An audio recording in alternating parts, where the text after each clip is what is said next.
This is the One Piece Podcast, episode 575 for the week of Sunday, June 23rd, 2019. My name is Zach. My name is Ed. And my name is Steve. And on today's episode of the One Piece Podcast, we have the official translator for One Piece in Shonen Jump and Manga Plus. Very special guest. He's back. He's Stephen Paul. How's it going, Stephen? Hey, going all right. Nice. It's the first time we've been on the same podcast in like a month, so it's really nice to talk to you again. At least. How's life and everything? Pretty good. I saw Paul McCartney in concert last night. That was really? Different. I saw you post a picture there, yeah. Yeah, that's pretty cool. Different in a good way? Yeah, I guess. Different than not seeing him in person? Totally. Yeah. Sounds about right.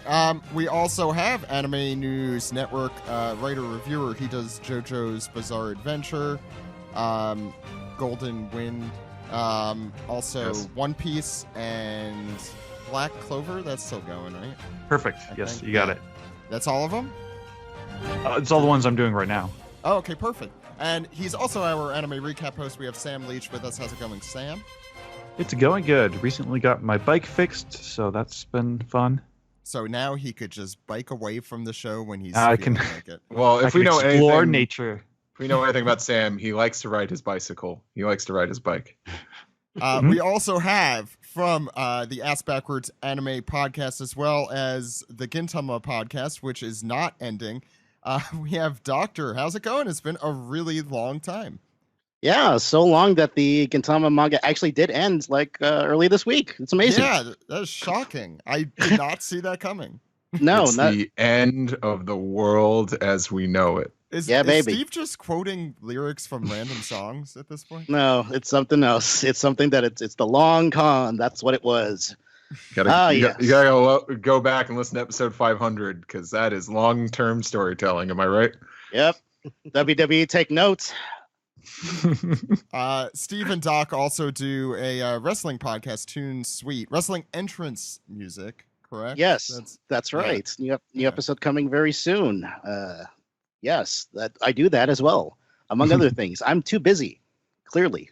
I mean, I could have told you that 10 years ago or something, but Probably, yeah. I think it took me 2 years to finally catch up with the One Piece manga, so here I am.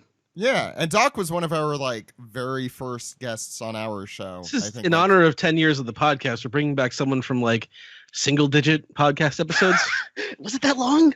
I think it was definitely in the first couple of months. I mean, I can tell you in a couple minutes if you want, but yeah, no, I think you were on in episode 4 or 6 or something like that. Yeah. I remember I was a cast of 20 back then. Yeah, we try not to remember any of those, despite the fact that I'm reposting them. But I'm still. You trying to are. forget them. I don't know how you're able to do that. By not listening to them. Zach doesn't listen to them. Oh, that's why. Yeah. of No. course. I listened to a little of them and I cringed really bad, and then I accidentally pressed the send button. I need to find that line from. And granted, this is from 4 years into the show where we were talking about that terrible film Zed filler, and that's Zach way into the show. And yeah, I know exactly. But I quote Zach. We were still doing watch along anime recaps at the time, so I quote Zach as saying, "Luffy needs boobs. Where are Luffy's boobs?" When his body is somehow being occupied by a giantess who has shrunk herself and entered his body. We're not told where she enters his body, but don't watch that film Zed filler. Pirates of the Dark Water filler. Anyway, if you've made it this far through the podcast, congratulations. We are going to be talking about chapter 946 this week, Queen versus Olin, and we're also going to be doing a lot of anime recap. It's about the length of a regular anime recap. Sam, It's a little longer. Which episodes are we doing? 881 through 890. Okay, so that's Which is 10 881 episodes. through. Jesus Christ! Yeah, Wow, there's that far behind? as I say, there's 4 episodes of content there. Wow, so the Reverie arc in the anime is actually a pretty sizable arc compared to at least some of the earlier ones. That's pretty nuts. And before we get into all that, plus some piece together, I want to make some announcements that we also made on our Patreon page at patreon.com/OnePiecePodcast and on our Twitter account. So over the next month and a half, we're going to be having cool, different special guests on every single week. Doc is kicking it off for us. We also next week are finally having Grant on, and we're going to be to continue celebrating our 10th anniversary, which we're going to be doing for the next 10 years. Grant's going to be on to talk about the very first chapter that we did on the show, and we're going to do it well this time. And that's going to be for chapter 544. We're going to be in the middle of Impel Down. What's up? Pretty sure that's it's going to be the third time we're going to be doing this chapter. At least, yeah. We've done it a couple times. But it's a good chapter. And more importantly, we're going to be talking about Grant's journey getting this far and his thoughts on Impel Down, certainly. Will probably be discussed at length. And we're also, of course, doing our normal manga recap next week as well. But Grant is not up to chapter 947 yet. But he'll be back with us in 2028 to go through that with us then. The following week, we're going to have Shannon Strucci returning.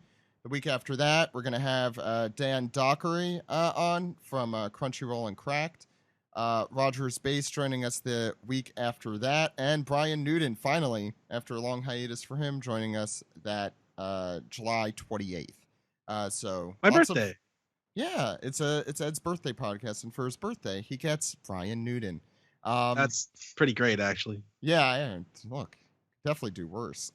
So we also want to announce that starting in July, we don't know the schedule for this podcast yet, but we're going to be doing our 20 minutes of bullshit reboot with the entire One Piece crew, and we're tentatively calling it Crewing Around for lack of a better title.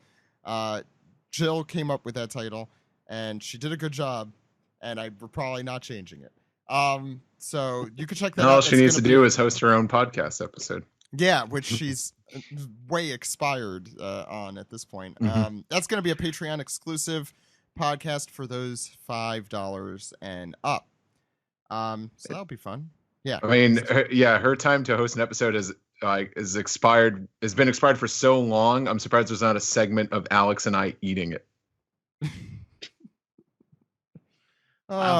Subscribe to us on Patreon. Yeah, so I was going to say, if you want to see Steve and Alex eating food, One Piece food, and regular food, you can check that all out on our Patreon page. We also have been posting videos and photos from our trip to Japan. We posted this week over 280 photos of us eating steak in Takayama. We posted over 150 photos of us being lifted up by Japanese businessmen who were drunk in Osaka, and 430 photos of my ass being bitten by a deer in Nara. So you can check all that out on our Patreon page. Patreon.com/One Piece Podcast. Why aren't you there right now? The last and final thing about our Patreon page is that we are around $150 away from strapping Steve and Alex into a chair and forcing them to watch the One Piece 4 Kids dub episode by episode. It's going to be terrible, but only if we get to the required amount on Patreon. So if you want to torture Steve and Alex, that's all you have to do. Just give us $1. Anyway, with that out of the way, Steve, do you have anything you want to say? Let's keep it to 3 episode batches. I think that makes good podcasting. Episode by episode. We're gonna get into the manga right now. You guys ready? All right, let's do it.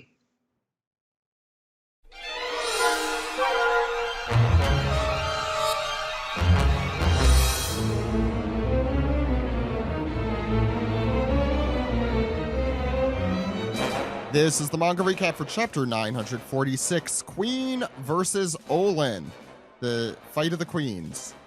It's also what it would be called. You could read this chapter and every chapter as soon as it comes out in Japan at shonenjump.viz.com or on Manga Plus, which I believe is mangaplus.shueisha.co.jp. That's right. Oh, nice. I did that off the top of my head. Ed, what's going on the front here? This week is a request for Kinemon and Otsuru on a nighttime date by Foxfirelight by Honey Liquor. And that's gross. Did you have to say it like that? Yes, because This is a super wholesome front page from someone with that name. Yeah. I don't know. Look at the look in his eyes. He's crazed. Look at him. He's working on his night moves. And I don't further know who highlights. you're talking about there. Also, the Could fact be that any of the animals. she's up to his belly button. Oh, jeez. Oh, He's that's perfect so height. freaking tall. Yeah, it's weird. It's also a tanuki and some cherry blossom looking things. This is adorable. It is. It is. This is probably the most adorable of the front page ones I've seen in some time, at least. In 2 weeks. And as long as I can remember, which is 2 weeks. I have no. I literally, if you put a gun to my head, I could not tell you what last week's front page was. Oh God, I mean, neither could I. There wasn't one. I mean, I should say the week before that, but That's I- why. Trick It question. was, Trick I'm- question. yeah, it was a Stampede Yeah. poster. Oh, That's right. you see, I wouldn't have been able to do that. I You'd would be not dead have. now. I'd be dead right now. Okay, we could probably get started unless there's anything you guys want to mention about honey liquor. Mm. I'm good. Say that. And Ed, would you honey lick the first page? No, but I will describe it in an erudite fashion. In Mr. Queen! Ah! How erudite? I don't know. How else do you want me to describe that? Look at the one guy who's biting on his lower lip. He's not even shouting. The second Yeah. from the left. Hmm. He's the one like who's going, Gadotsu. oh, fuck. Yeah, And, it's like if you read through it, they're all saying, "Oh fuck." Oh, Shiroko. And Chopper's freaking out, like, Olin, no. And Robin just holds her her hands up to her bandit hood. Robin? Yeah, Or not Robin. Fuck. There we go. Okiku. everyone is Robin. You can't see the extra line in her nose from here. I have the wiki open. I'm just trying to keep up. And old man Hyo says, "Who is that old woman?" And he says, "That's not just some old lady, I'll tell you." And so she's got him like she's wrapping his head up, basically getting him in a front face lock, and starts as she starts, he's like, "You hag, you have any idea who I?" Whoa, whoa, whoa, whoa! And she starts spinning him in a circle, and she says, "Give me your Shiroko, you big dumb lizard!" Ah! Hey, as a translatosaurus, that is very offensive. That's great, and they all just run. It's I love the sound. love that. effect I love her there, too. swinging him around like that. Yeah, the sound effect is yeah, it's obviously As she's being like thrown into a lot. overturning carts and destroying shit. Like a helicopter. Yeah. It's a dinocopter. Sorry, And, Steve. She certainly is the queen of swing. The Colossus of Clout. So we go to the next page. She's still in mid swing.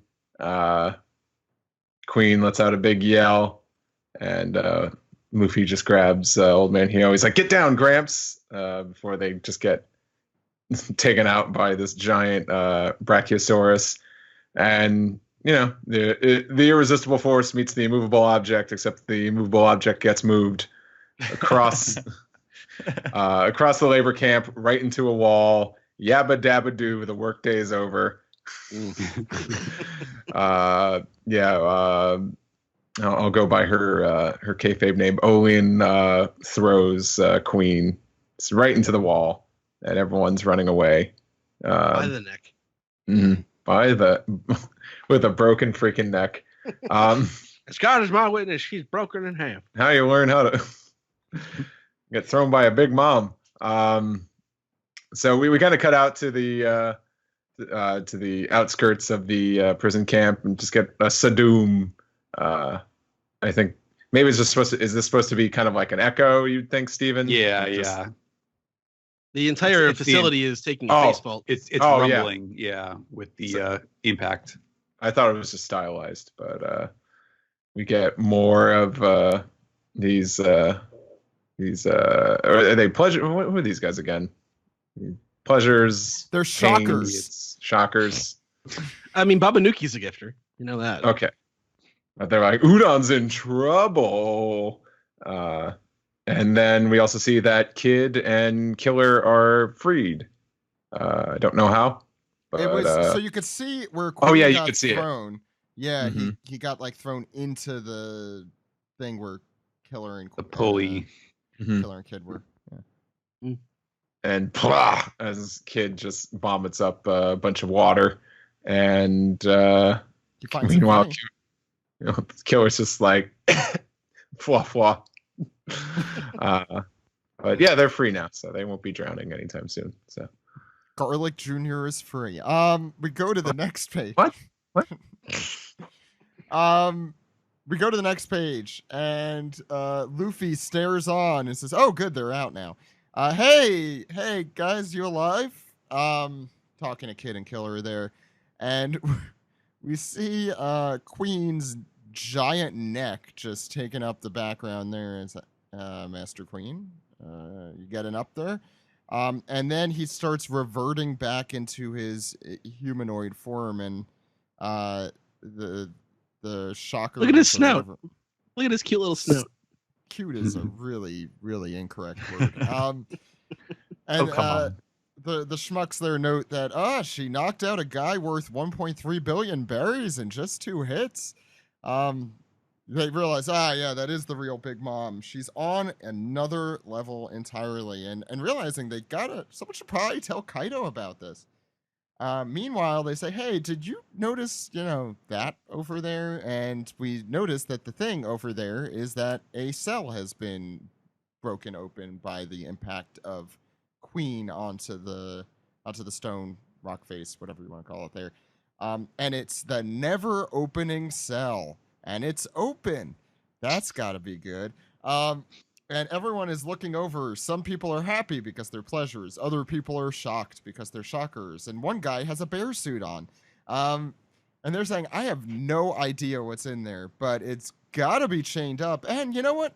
Probably can't escape. And, it's probably dead. So let's not worry or talk about that." They cracked the case. We did it. Nothing else we have to do there. Meanwhile, Babanuki...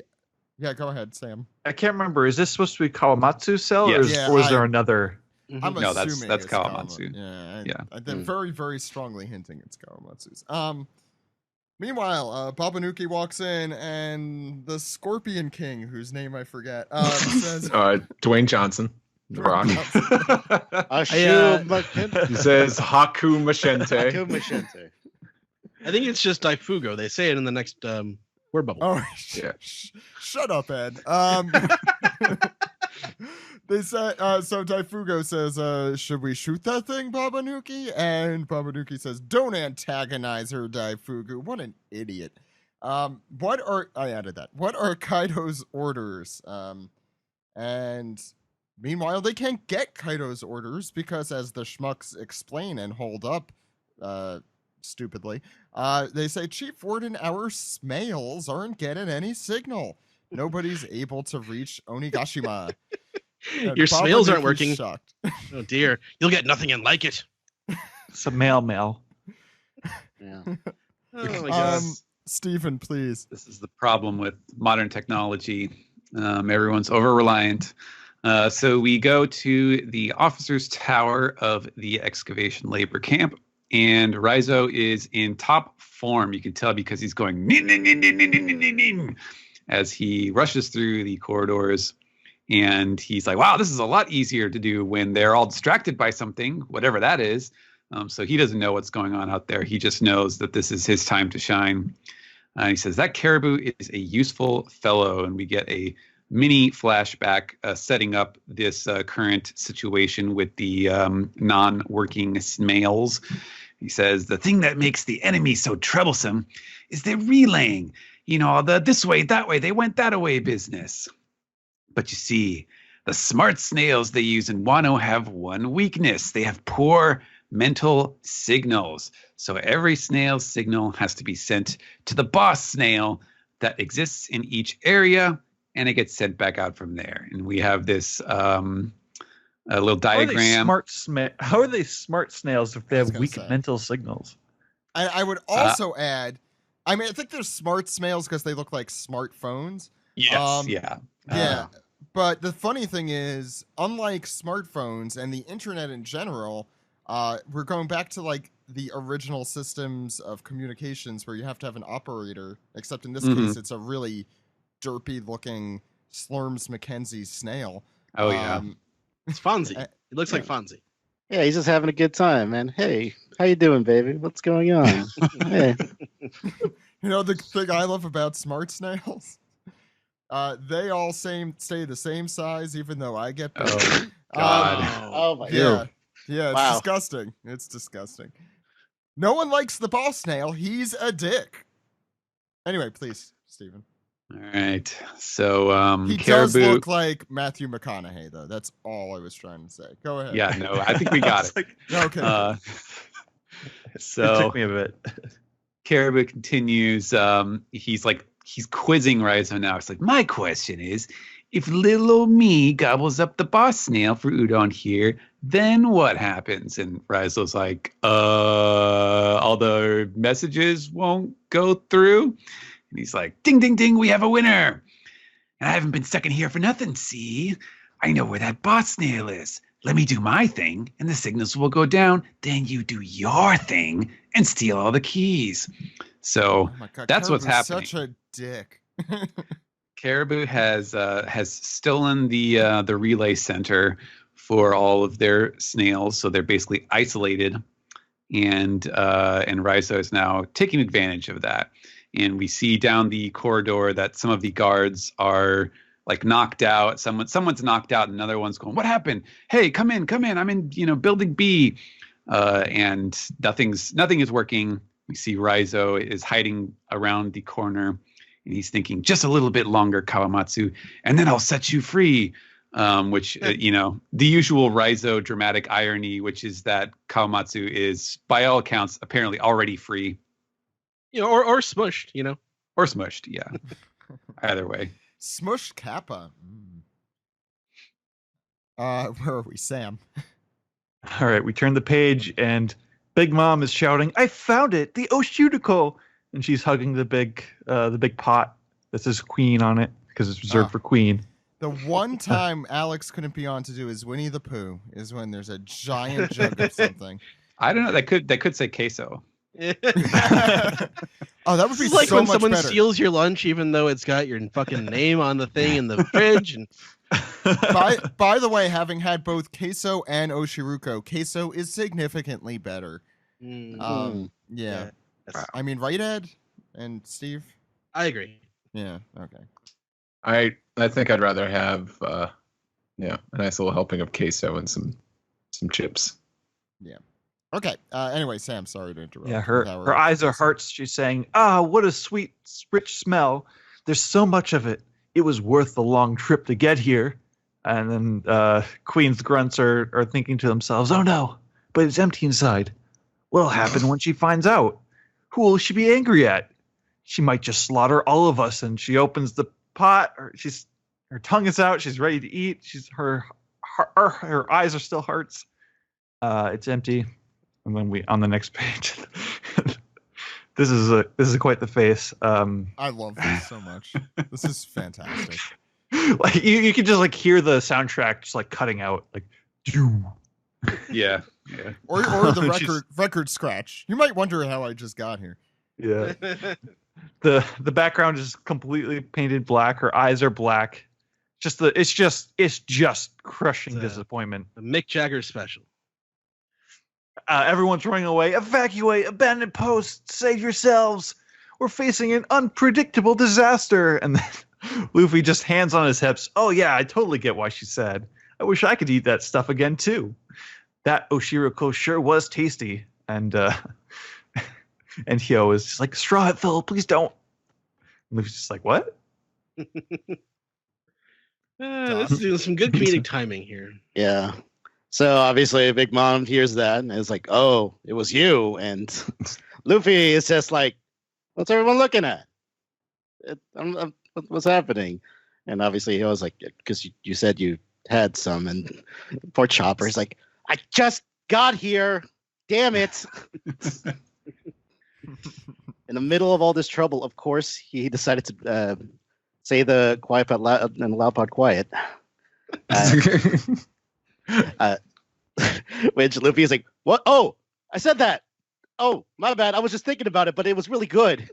It's like, stop saying the thing. Yo was like screaming. I was you kept saying it, and obviously Big Mom just went after him. Starts punching the ground. I can't believe you don't shut up. I was just sharing with Grant recently about how Luffy never has like thought bubbles. Yeah. Mm-hmm. We talked about that with Greg way back. How Oda will never give him, thoughts because he doesn't have that.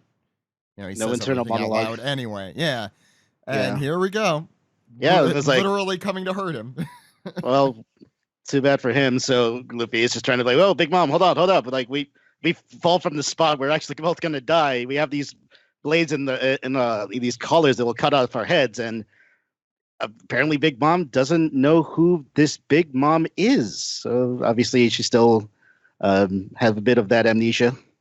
And obviously she is like, well, why did you eat my Oshiroko? And it's like, how? And I think Luffy is like, oh, I guess she doesn't recognize me through my samurai disguise. Yeah, that's it. The disguise. Yeah, that's it. That's like, does he think he's Clark Kent or something? Like the moment you put like a little thing on there on your head. What a great joke. That's probably my favorite One Piece joke in a long time. I laughed out loud at that one. That was really Looks like Hyo is dabbing too. Oh, is he? I don't know who Big Mom is, but I'm well aware of kids and their memes. Oh yeah, I see it. And we turn the page. Hyo is saying, "Oh, this is really bad," and Big Mom is closing in on them. Luffy's collar is beeping, beep beep. It's bad news. One more push and we're done for. We can't back down a single step. And we got one of Queen's goons saying, "Take them, Big Mom. Leave us alone." And Big Mom just chucks a boulder at him. Shut up. I love her so much. It feels like a wrestling. Having not watched any wrestling, you tell me if that Wrestlers don't feels have like have comedic timing like this. No. that. Oh, okay. Yeah. I don't know. It seems like Big Mom is just giving stunners to everybody. Well, goddamn, son, I've been wanting that Oshikuro for the whole time. She's like gritting her teeth. Everyone in that poor village was so nice to me. I wanted to take back all the Oshiriko for them. And then she's remembering the people there who like did her hair up. Oh, you look so great, Olin. Chopper and Kiku are just like, I wanted everyone to have Oshiriko. And there's like, she was trying to be nice. Why did you eat it all, boy? And she's punching at Luffy again. Stop it. The collars are beeping, beep, beep. Beep, beep, beep, beep. And that's it. There's no saving me, Hyo thinks to himself. Luffy is reaching out. Is he kind of tearing up? He's like, no, Gramps. I'm not letting you die. Come off. He's just like demanding the collars come off with willpower. Come off. And then he like crushes the collar in his hand. It looks like it's bending. Like it doesn't look like it's made of rock. It looks like malleable. Yeah. Steven. Yeah. I think my favorite part about this little Big Mom sort of revealing her thought process is that like it's an altruistic goal, but you also cannot say with any certainty if she would actually succeed at like saving any for them. Yeah, she would have just eaten it all. Right. It's a great little note there. But then we see on the last set of pages that the collar is actually it's two collars. It's kind of hard to tell, but they're coming from both sides of the panel. And then they fly off and then explode as we see Luffy and Hyo falling, and Luffy's kind of in this spinning motion of just hurtling these things out of the way, much like, tossing the time bomb out the window of the, helicopter or whatever right before it explodes. And they fall to the ground, Luffy kind of awkwardly, and the gifters are shocked, and even Luffy can't believe what happened. He's like, I got the collars off. Wow, wait, what did I do? Woohoo! He's celebrating. He's doing like a classic, Luffy, a big smile, and Hyo can't believe it. He's like, he recognizes that Luffy did something, but he doesn't actually say what it is, if it has a name. And Big Mom is looming over them with the the scary story flashlight under the face effect. And did you dodge me again? And Luffy's like telling him, they got to scram now since they can finally escape. But Hyo is standing his ground, and he's like, quickly, don't forget what you just did. Remember that feeling and protect me.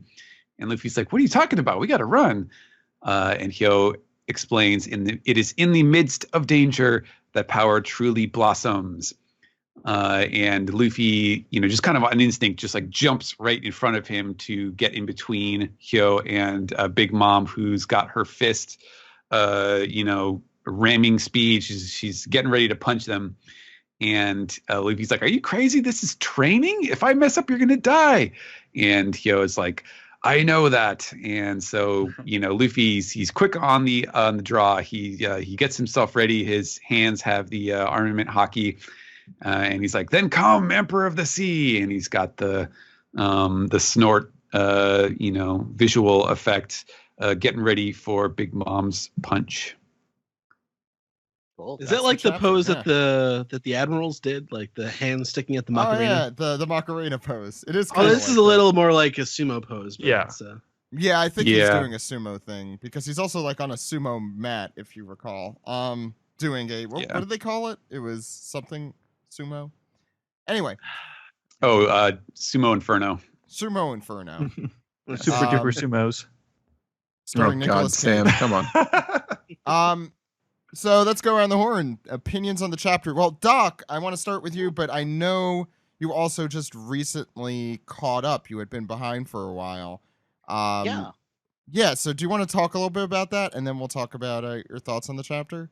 Oh yeah. So I think if you were following what I've been doing on my Patreon, which is patreon.com/SSAA network, short plug. I've been going back and going through. I had like a giant backlog of like the Jump magazine, and up until like 2017. So I was like, well, why don't I chart this and actually do a show and covering everything? So that included basically, that was as far as Whole Cake Island, and pretty much the majority of it. I think it started around Sanji's backstory, more or less. Either way, going through all of that, it's like it was really nice because going through that arc and realizing, hey, this is like. Yeah, it's kind of getting the magic that I in some ways lost to some degree with the series.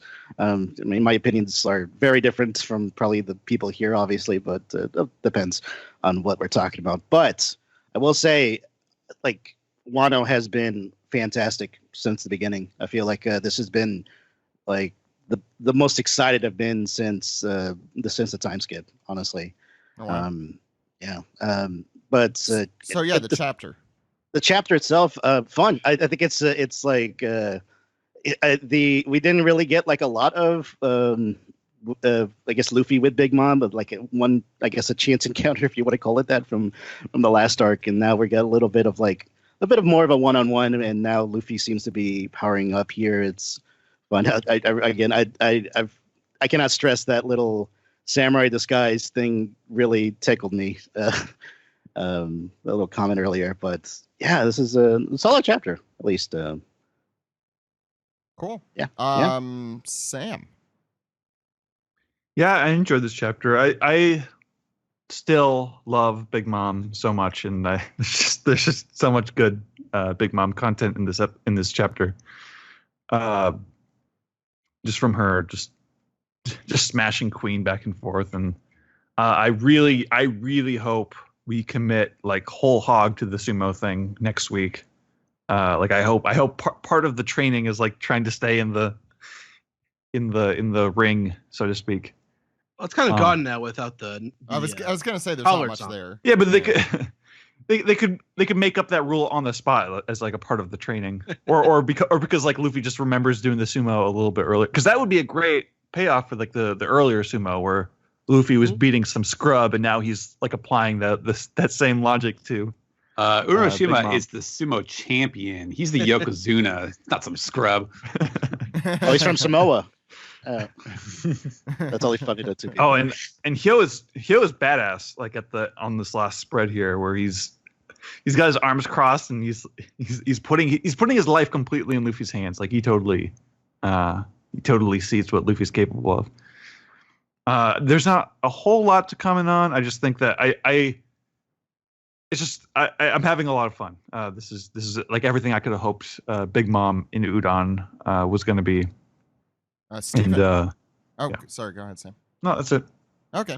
Steven. Yeah, I would say that this is definitely an example of when the benefits of having a chapter that is entirely set in one scene, rather than having a bunch of sort of simultaneous story points bouncing around, because it gives him a lot more time to set up like these action scenes and to be able to take 2-page spreads and use them for just sort of kinetic action like these. I feel like it's been a while since we've seen a chapter that opens with 2 consecutive double-page spreads. It's just kind of not the way that he constructs his like weekly stories. So that was, I think, used to great effect. I'm still not really sure, like, I mean, I guess it's not that complicated or anything, but I'm still not really sure exactly where all of the sort of Luffy training stuff is going to end up. If it's something that's going to feel like it fits comfortably within everything that we've seen other characters do in the series. But I think it is appropriate that Luffy needs to learn like new tricks to be able to take on 4 Emperor level characters. So it's an inevitable part of the progress of the series. But I don't know. Nothing else much to say. I guess yet another week of a offhand mention of Kawamatsu without any sign of him. So we'll see. I guess he's reaching like Jinbei levels of blue balls here, but hopefully now that he is presumably loose, we will see him soon. That's what I'm hoping for. Yeah, I hope. Steve.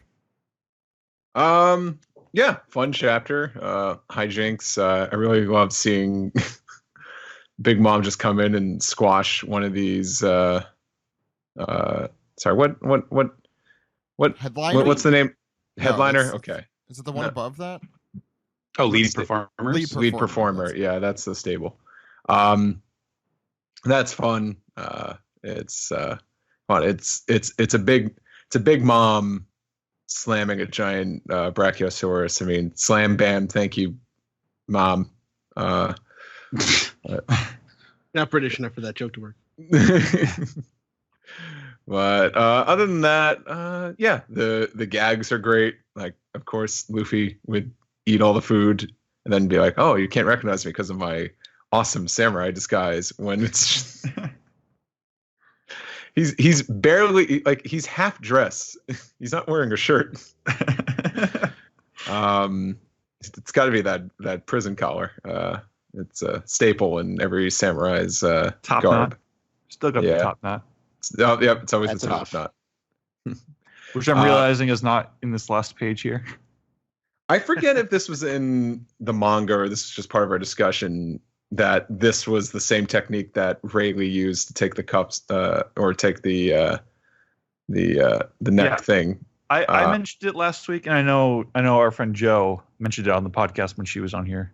Okay, I don't think the manga did. I think the manga did. I think the manga mentioned something like Rayleigh, the thing that Rayleigh did, or something like that. Okay. Well, that was talking about the invisible, just like pushing it without. Right, but that's kind of what he did, except last time it was in what I'm assuming, it's a big assumption.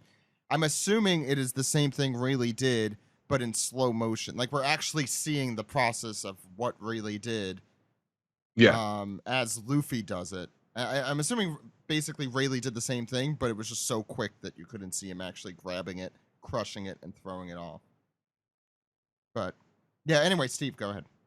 And other than that, it's fun. We get to see Luffy and Mom go at it a little bit more because for the most part, they really didn't confront each other. I don't think they really had any like one-on-one scuffles. Because Luffy was already fighting Katakuri when she jumped aboard the Sunny. So this is good stuff. Ed? It's one of the funnier chapters in a while. It's got great timing. The jokes all pretty much land, and Hyo gets to be a badass at the end of it. See, the one that I wanted to and also Olin's she's good. She's a good girl. Like Big Mom is bad, but Olin is good. She likes to give other people a Shiriko, even though as you said, might not have actually happened. She's got great comedic timing as the sort of innocent person. And like that face joke, that's like the funniest joke in One Piece in a while. And I echo what Steven says about it, and I say this all the time. Not skipping around all over the place allows for better short storytelling. Like it's hard to keep dramatic continuity or momentum in a story across multiple weeks. So I appreciate when they focus on one situation over the course of a chapter or episode in the anime, although that hardly doesn't happen. The comedy really lands here. Even Caribou gets to be pretty good. Like he's scheming, but he's in a very sort of he's being helpful, but he's also he's still talking like a bad guy. Caribou is always good. I don't know what you're talking about. This is coming from the same guy who was like, "Oh yeah, Caesar, join the crew. You freaking poison I have kids." a type, all right. Yeah, you're like shitty people.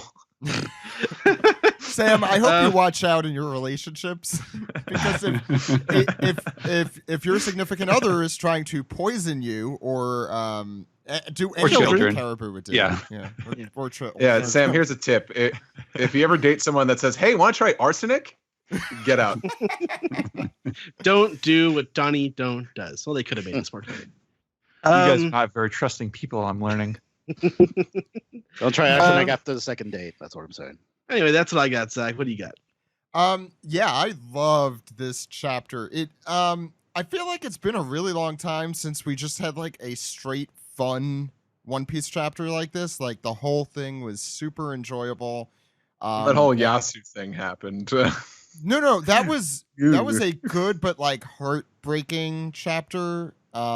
This was just like a fun and exciting chapter the whole way through, which it's been a while, I feel like, since we've gotten something like this kinetic, as I think Steven put it. Those first two spreads were just like fantastic. And it's great that we had all this build up to Queen and all his little goons, and Big Mom comes in there in 2 pages, throws him down, and he is out. He's just out. That's it. Were they hired goons? Yes, yeah. Hired goons. How many Simpsons references can we make in one episode? That's a rhetorical question, Steve. That was really great. I love Olin. It's exactly as Ed put it. I'm going to be repeating a lot of what Ed said because I agree with just about everything he says. I think Olin has just been such a cool addition to Wano, and it kind of just goes to show how when you're in the new world, quote unquote story arcs start mattering a lot less because things start meshing and melding into other things. Because like I think one of the things we were kind of annoyed about leaving Whole Cake Island was like, oh, we never got a one-on-one fight with Luffy and Big Mom, and then we get it like in the middle of Wano in this very odd way. With an amnesiac Big Mom versus a training Luffy. In a sumo match. In a sumo match. Like, who would have thought that was coming? Not me. It's a very, very roundabout way of getting what you want. Like, I know. You can be screaming, give me what I want, and like, here it is. It's not what I want. Well, you know what? Shut up. No, Zach, that's when you say, thank you. Yeah. Oda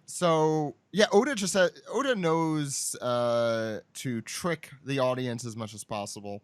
And he's doing it right here. Yeah, and I love that we are focusing on one scene. I completely agree with Ed and Steven. Like, I think, except for the stuff with Caribou, we were completely in one place for the entire chapter. And it definitely helped the arc of the story here. And also, I said this before, every time Luffy has been in the Wano arc, I am like full bore into what's happening. Because Luffy, I think, has been 100% awesome plus great Luffy this entire arc. I think he's like been at my favorite type of Luffy. I don't know quite how to describe it. Kind of aloof, but also determined, which I guess is always descriptive of Luffy, but I think more so recently, if that makes sense. So yeah, and Hio is the last thing I'll say. Was pretty badass at the end. And now that we know he has blue hair or purple hair, whichever. Blue. Got it. Blue. He has blue hair. It's like a blue flame. Yeah, it's super cool in color. I like that. So that's just added a little awesomeness for me. Caribou's a real dick to Raizo though, right? I mean, like He's doesn't really have to be such a patronizing. dick. Yeah, he's like super condescending. He's like, so Raizo, I know you don't understand how this works, but this is how. It's like, okay. Is he being like Chris Tucker? He's like, you understand the words coming out of my mouth? It's like, yeah, we all speak the same language in this series. You know, it's from a different country. You know? Okay, so that's gonna do it. Any final thoughts on the chapter? No. Okay. Let's get into the anime recap. You ready, Sam? Ready.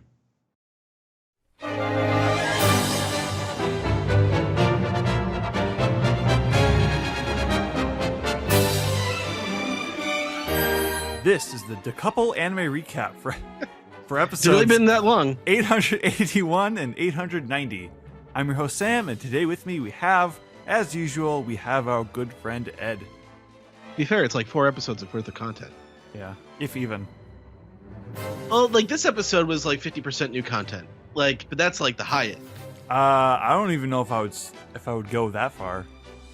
It felt like it. I mean, granted, with a lot of these episodes, Just like Marco and Cat Viper sitting on a log.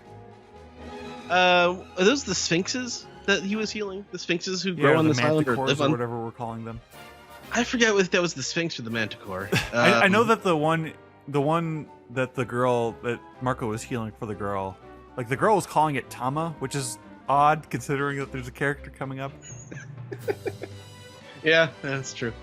So I watched all of these after I got back from Japan. Pretty much everything since the last time we did a recap. Yeah. Because I just got so sick of the format. But at a certain point, like I liked the new content, and also with some of these, I was just watching the whole episode because, you know, a lot of this time skip stuff, and even stuff like Fishman Island was like 10 years ago, right? No, it was So- like 5 or 6, 7. It feels like it. Well, it was 8 years ago in the manga. That's probably what I remember. 2011 in the manga. But yeah, I don't know. I try not to take it too seriously because the things I think, like the things that I liked about the Reverie, like it didn't bring down any of the new content, but like for people who've watched the entire series, and granted that's probably not most of the people who watch this anime, so it may not be for me. And then this is probably like my reason for being dissatisfied, but it's, you know, I just like an adaptation of the manga. I mean, you don't have to be like the monster anime and just adapt it straight on one chapter per or like whatever, but you know. Well, you know, pretty blatantly they have to buy time for Wano and making sure they don't catch up with the anime or catch up with the that's manga. true. I mean, I don't know. I'd prefer a filler arc that I could just ignore. yeah. That's just not how they do things. Instead, they cut it down the middle. I watched, before we get started here, I watched Adventure of Nebulandia out on Blu-ray. Yeah. Of the 3 TV specials that they've released, I think episode of Sabo is probably the best one because that's just manga material mostly. Even if it is looks Dressrosa. really good too. I mean, I watched that one when it streamed as well, and I watched it when the disc came out, and it's Yeah, that was a fun one. I mean, obviously with all these TV specials, it's far too long, but like the animated material looks really good, especially like Sabo fighting and stuff like that. I really like but Adventure, Luffy versus Chinjiao. yeah. First of all, with Adventure of Nebulandia, I do like the Foxy dub. I love the Foxy Pirates dub voices, so I was, really excited to watch that dub. And it's interesting with Ian Sinclair playing two significant roles in this, like equally equivalent roles. Because he plays Hitomi Mizu, the flying dude, and also he's Brook, obviously. So, and honestly, I don't think you notice it so much. But I was disappointed that Zoro was basically just, it's like film gold. He's just encased in. He's captured, and even for more of the story than for him and Sanji get some interesting stuff at the beginning. But the villain was not particularly interesting. Although Foxy and Luffy team up that was fun. It wasn't worth like 105 minutes. Mm-hmm. Yeah, it's but obviously support the dub. Obviously I did. So all right. Yeah. Anyway, we can get to the episode now. We're gonna kind of machine gun our way through these. I've got much broader notes just so we can get through them a little faster, rather than going through every possible detail. Our first episode in this list is 881, Going into Action, the Implacable New Admiral of the Fleet, Sakazuki. And this covers the introduction of New Marineford. We have our first time hearing Kizaru's new voice, who's being voiced by Ryotaro Okiayu.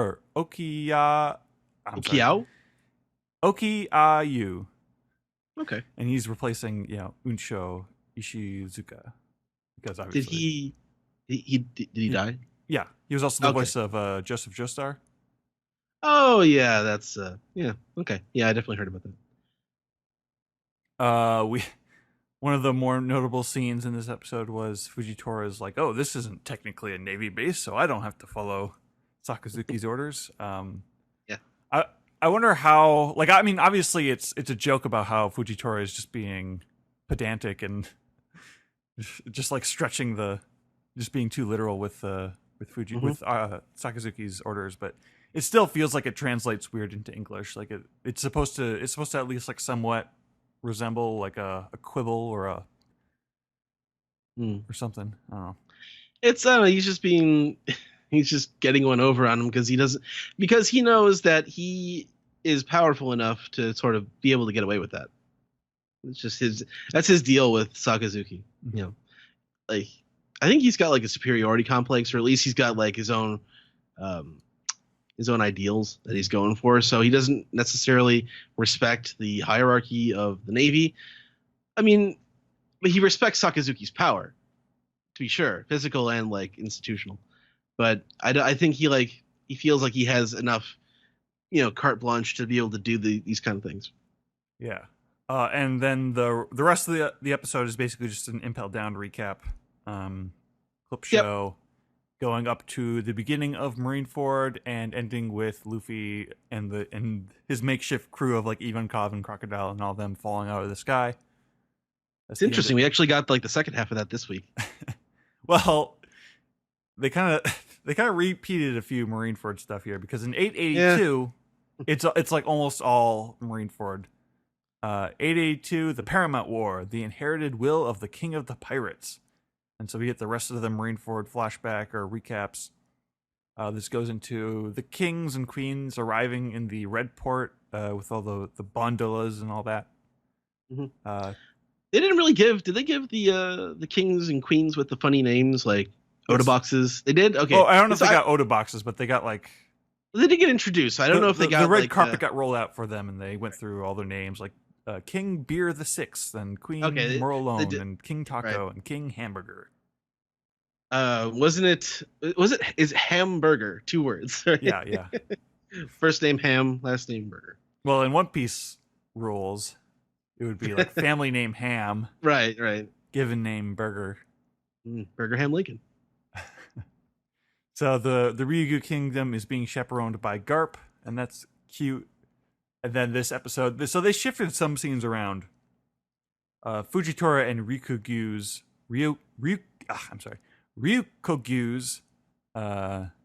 meeting is like a little bit later in the manga, but they bumped it up as the stinger for this episode, and they're talking about like Vegapunk and Ryukogyu's 3-year fast. Was it 3 years or 2 years? I Three don't sounds remember. right. I don't remember it. Probably. But yeah, he's obviously still hanging out in the shadows. Episode 883, One Step Forward for Her Dream, Shirahoshi Goes Out in the Sun. And that begins with everyone, the crowd of people in Marishoa, being amazed by Shirahoshi. King Stelly arrives. He's a total doofus. That leads us into the Ace Sabo Luffy recap, just basically recapping that entire flashback. I wonder if they took this from the episode or from like the episode of Sabo. This looks like it's from the TV run. Yeah, it makes sense. It's Yeah, probably I don't think they ever take stuff from the TV specials like that. interesting. So that's our connection to Stelly. He's the new king of Goa. We're reminded who he is by retelling the Sabo flashback. You see his we see his fiance in that episode. Yeah. Sally isn't Toinette. Yeah. Shirahoshi in the Bondula being amazed by the sun and the horizon and how beautiful it is. A little scene with like Koala and Betty talking about what the revolutionary wants to do. And the last scene is Sabo in the suit of armor hanging out behind Stelly, and Stelly being none the wiser. Yep. He's a doofus. Episode 884 is I Miss Him, Vivi and Rebecca's Sentiments. So we have a little tour through the Holy Land of Marishoa. There's the scene with the automated walkways that look like it's just a basic modern convenience on the front. But the fish people, they've got a hunch that something's up, and the camera kind of like pans down and we see that it's being operated by slave labor. Yeah, it's that was a scene from The Simpsons, I think, with the dessert tray, the rotating dessert things. Like, this is Yeah. free support for much worse duty. I remember that. We have Shirahoshi dodging the marriage proposals. She's just too honest. She's pulling out the "you're just not my type" that she pulled on Vanderdecken. Yeah. We have Vivi meeting Rebecca and Leo, and Vivi is calling Leo cute. The rest of the episode is mostly this Alabaster recap. This one, like the Luffy stuff from like just as the Reverie was starting. They reanimated this part. This looks like pretty good generally overall. The reanimated. I was stuff thinking that that the like when Luffy and Vivi get into a fight, that was really well done. Yeah, I remember that part. That's where it starts. It starts with Luffy and Vivi getting into a fight, and it goes all the way to the end of like the X's on the arms and raising your hands. And Well, thank God they didn't take it from movie 8. I mean, that movie doesn't look bad. I don't know. There's parts of it that look weird to me. I mean, it's got a style, but It's not a style that I like. It's like this weird, like all the characters look scrawnier and more angular and kind of lacking definition sometimes. The final scene of the episode is Shirahoshi overhearing Rebecca and Vivi talking about, and she's excited to talk about Luffy. Episode 885, In the Dark Recesses of the Holy Land. It's that all the princesses are excited to talk about Luffy, especially Dalton. Yeah. Well, Dalton's coming up in the next episode. Okay. 885, In the Dark Recesses of the Holy Land, a mysterious giant straw hat. Just in case you wanted to know what is in this episode. Yeah, what the fuck? That's the last scene. Is that all that's like new in this episode? Well, you have Wapple showing up and being a jerk. Oh god, yeah. Dalton and Sai are around. There's a Drum Island recap. Again, it's reanimated. Looks pretty good. Mm-hmm. There's occasionally they cut back to the Sunny and they're like hanging out on the deck and reading the newspaper and stuff. This one, there's a little scene where Chopper is cleaning up a wound that Carrot got when she was like helping Sanji cook and she cut herself. Yeah. That's great. More of that. Not like you don't need to do all these recaps. Like you get one scene of that per week, and that'd be great. Just make up stuff that the Straw Hats do on the ship. They tried, sort of. Yeah, well, it's like these are characters everyone loves. It's not hard to put them into charming situations, Yeah. but Well, maybe it is. I don't know. We get a very quick kind of adaptation of the Grand Fleet cover story, which was welcome. Yeah, Sort I of mean, like didn't really get the jokes of the Orlumbus story down, but They didn't have the that only time, I worked because guess. that only worked because it took 6 weeks. Or whatever. To play the other 2 months. There's a little scene of Doflamingo at the bottom of Impel Down. Sounds like there might be assassins after him, and he's being all smiley and mysterious about that. And then the last scene of the episode is the mysterious silhouette person with the big tall crown observing the giant straw hat that the government has in a fridge in their basement. Weren't they And then they're carrying? done. They were carrying wanted posters. Yeah, we see the figure, the mysterious figure, is like holding up Luffy's wanted poster for comparison. Mhm. Episode 886, The Holy Land in Tumult, targeted Princess Chirahoshi. There's a little, they kind of go in and out between like Fishman Island recap. It's mostly Ennis Lobby recap this week. Right. But there's a little bit of Fishman Island too because it's relevant. I kind of wish that they gave a dedicated Fishman Island one because I like. Well, yeah, that I mean arc. the fishermen are very prominent in this in the Reverie. Like Yeah. that's kind of the it's kind of like one of the most important, like, it's kind of their arc. Like yeah, this is the the end result. this is of what they've the been working towards. Yeah, this is what Otohime wanted. So we have the scene of Stelly being explained, having a man explain the empty throne to him, and he's Not getting it. Yeah, he doesn't get it. He's just like, I want to go to there. Yeah, I'm gonna sit on that thing. Charlos has returned, and he's attacking Shirahoshi because he can't not have mermaid slaves. What's his father's name? Remember? Oh, no, I don't. I do not. It's not Jelmek. Jelmek is from Gold, right? Lucci Roswald. and CP0. Roswald. Roswald. That's his name. Lucci and CP0 are arriving. Stussy is there. She's in the group with them. She got here from Polkik Island real quick, I guess. Yeah, I mean it's in the New World. She is rocking those fishnet stockings. That's when the Ennis Lobby recap comes in. They're reusing animation, but they've done this before, but they've made Robin's hair like slightly lighter and more purple, which just looks really jarring to me. Interesting. Maybe they're like tracing over their old work. I mean, otherwise it looks identical to what we saw before. They're just like, fix her hair. She's got a theme color now. Even though it's still black in the modern day. So we have a scene where Neptune's about to kill Charlos and intervene, and then Miosgard appears and he's knocking Charlos. I like how Charlos looks like he's getting knocked in the same way that Luffy punched him. Yeah, that's true. I like that. Episode 887, an explosive situation, 2 Emperors of the Sea going after Luffy. And this is just Kaido and Big Mom on the phone. Big Mom's like, oh, Kaido, team up with me. Ooh. We have that thing from back then. Then this episode's recap is basically just the entire New World story from like Fishman Island to Whole Cake Island.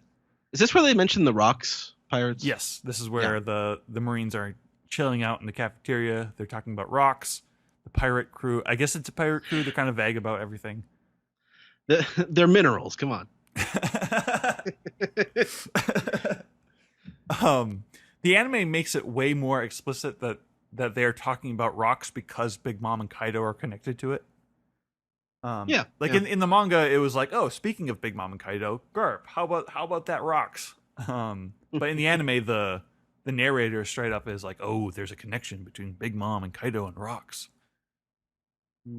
So that was interesting. The last scene of this episode is Shanks meeting the 5 elders. Big surprise. Yeah, would love to find out what that's about. It was a big shock to me when I saw that in the manga. I mean, I guess you'd sort of know that, like, they're recognized as being powerful, that they wouldn't like go to war with him just for showing up at Marineford, right? Because they know he's not like going to harm them or anything. But yeah, it's interesting to see like they're sort of they have a relationship. Yeah, interesting. Episode 888, Sabo Enraged, The Tragedy of the Revolutionary Army Officer Kuma. We have some filler of Sabo sneaking around, taking pictures of the place to send back to headquarters, I guess. No, I didn't remember that. You have a little scene of Manchuri healing Shirahoshi's wounds. There's a cute comment about the biggest princess in the world and the smallest princess in the world. Yep. We have Queen Dowager Connie, and Kuma is a slave. He's a brain dead slave, and the celestial dragons just kind of rent him out and trade him back and forth. This episode is Kuma recap, and then by the end we have Connie turning into Bonnie and revealing that's a whole confusing situation. Like, what's her deal? Like, how does this Connie? They don't thing really work? explain it. I mean, she is the.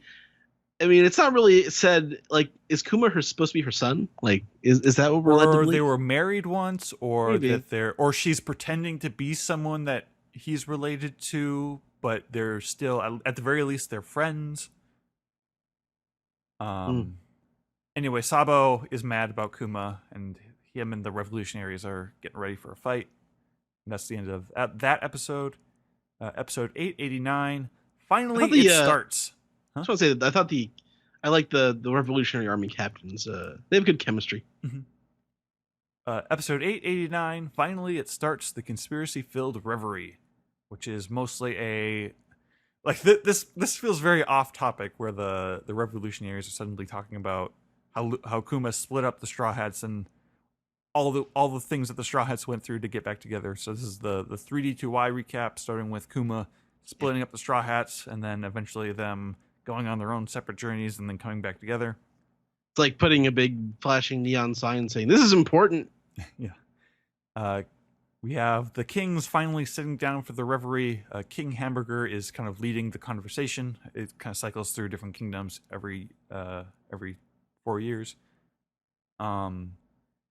There's a comment that Cobra wanted to talk to the 5 elders. Whether we'll see that or not, who knows. There's the mysterious figure in the Chamber of Flowers, where they've been cutting up the wanted posters of like Luffy and Blackbeard and Shirahoshi. And he's got Vivi's picture in his hand, his or her hand. And then the final scene of this episode is Emu sitting on the quote-unquote empty throne, revealing that it was never empty to begin with. Dun, dun, dun. So, who knows about this person? Who knows? Like, who knows that this person even exists? Like, and they ask if you 5 decided elders which and nobody. and which light is to be snuffed out. Interesting. Yeah, lots of Raises more questions. It doesn't answer any. lots of ominous things moving.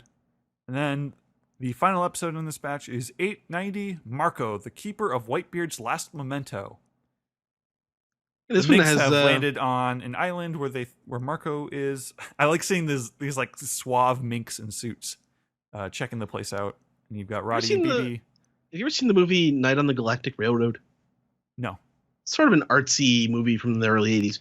But there's this one cat, like the cat mink at the very beginning, who looks just like a character from that movie. It's I wanted to find a picture. Yeah, Marco healing the Sphinx, as we mentioned at the beginning of this. Then our recap for this episode is more Marineford recap. I guess like covering the scenes that weren't in the other recap, except I think that there might be some crossover. But long story short, this island that Marco is looking after now is kind of Whitebeard's last memento. It was the place he was kind of funneling dirty money into on the side, and Marco was kind of sitting on the log with Cat Viper, and they're chatting about Whitebeard and what he meant, and Marco's crying a little bit. I like this little detail where he's crying. He's talking about how Pops was stingy and how he wants to protect this place, and Cat Viper's tail sort of shifts over to him, like he's almost like he's offering it as a comfort pillow or something. Then they start talking about Weevil, who is an interesting wrinkle in this conversation, because it's like, okay, where would Whitebeard have had a biological son? Like, would Whitebeard have sex with a woman? They aren't convinced. I'm just saying. Yeah, I was mentioning on Twitter, it's like, I think Whitebeard was probably gay. I feel Gay like or that's just like just not, not- I mean, not like or Ace like kind of Luffy is, but it's interesting. yeah. I mean, Like, it would make sense for his character with this whole like he's always dreamed of having a family, and he just went ahead and just wrangled a bunch of children to adopt, and We get the Squarto. There's a lot of yeah, and also with the rocks thing, because Whitebeard and Weevil's mom would have been on the same ship 30 to 40 years ago, which is around the rocks time frame. Yeah, that's true. That's an interesting. Maybe they were all crewmates together with Kaido and Big Mom or something or other. I don't know. That would be quite the crew. Yeah. And then Cat Viper is talking to Marco, and they're telling Marco his plan with Luffy to take down Kaido, and Marco's like kind of distraught to hear that. Like, Kaido, that guy? Uh-oh. And that is the end of that episode. General thoughts, Ed? I'm anxious to get to Wano at this point. Like the Marco, like this, like a lot of this episode was pretty interesting to me. Like Marco he's learning about Whitebeard's motivations. Mm-hmm. That's really interesting, but still, like over half of the episode is filler. Not filler, but recap. And I can only be so satisfied by an episode when there's only like 8 minutes of content. Yeah, I probably would have preferred there be like a 5 episodes of filler before the Reverie, and then the Reverie just kind of play out like a normal adaptation. Mm-hmm. It's just like it just kills your enthusiasm each week to be like, okay, I'm gonna sit through stuff I've seen a billion times before, or I'm gonna just skip through it anyway, but I have to like figure out which parts where the recap begins and ends, and and like even with the argument of, oh well, it's helping people who aren't caught up catch up, but it's like that's not why they do it though, you know? Yeah. Yep. So, all right, I think we're mostly on the same page. So yeah, everyone's gonna want to come on the anime recap when Wano starts, and I say they don't. I say they don't get to come on because they didn't watch all these episodes. This is our thing. I don't know. We'll have to have them. That's yeah. I'm excited for Wano. Like it looks amazing in what the trailers they've released. So I'm excited. Yeah, it looks good. Are you ready to move on to the next segment? Sure am. All right, let's go.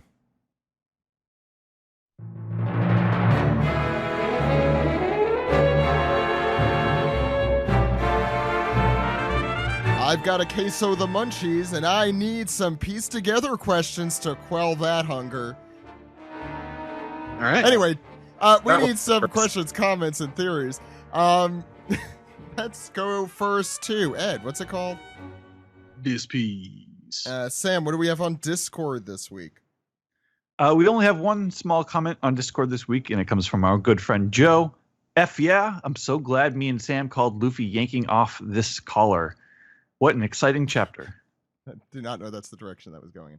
Wow, cool. Sam, you spoiled her comment before we even got here by mentioning it during the manga recap. Yeah, she was how really dare proud you. about that. Yeah.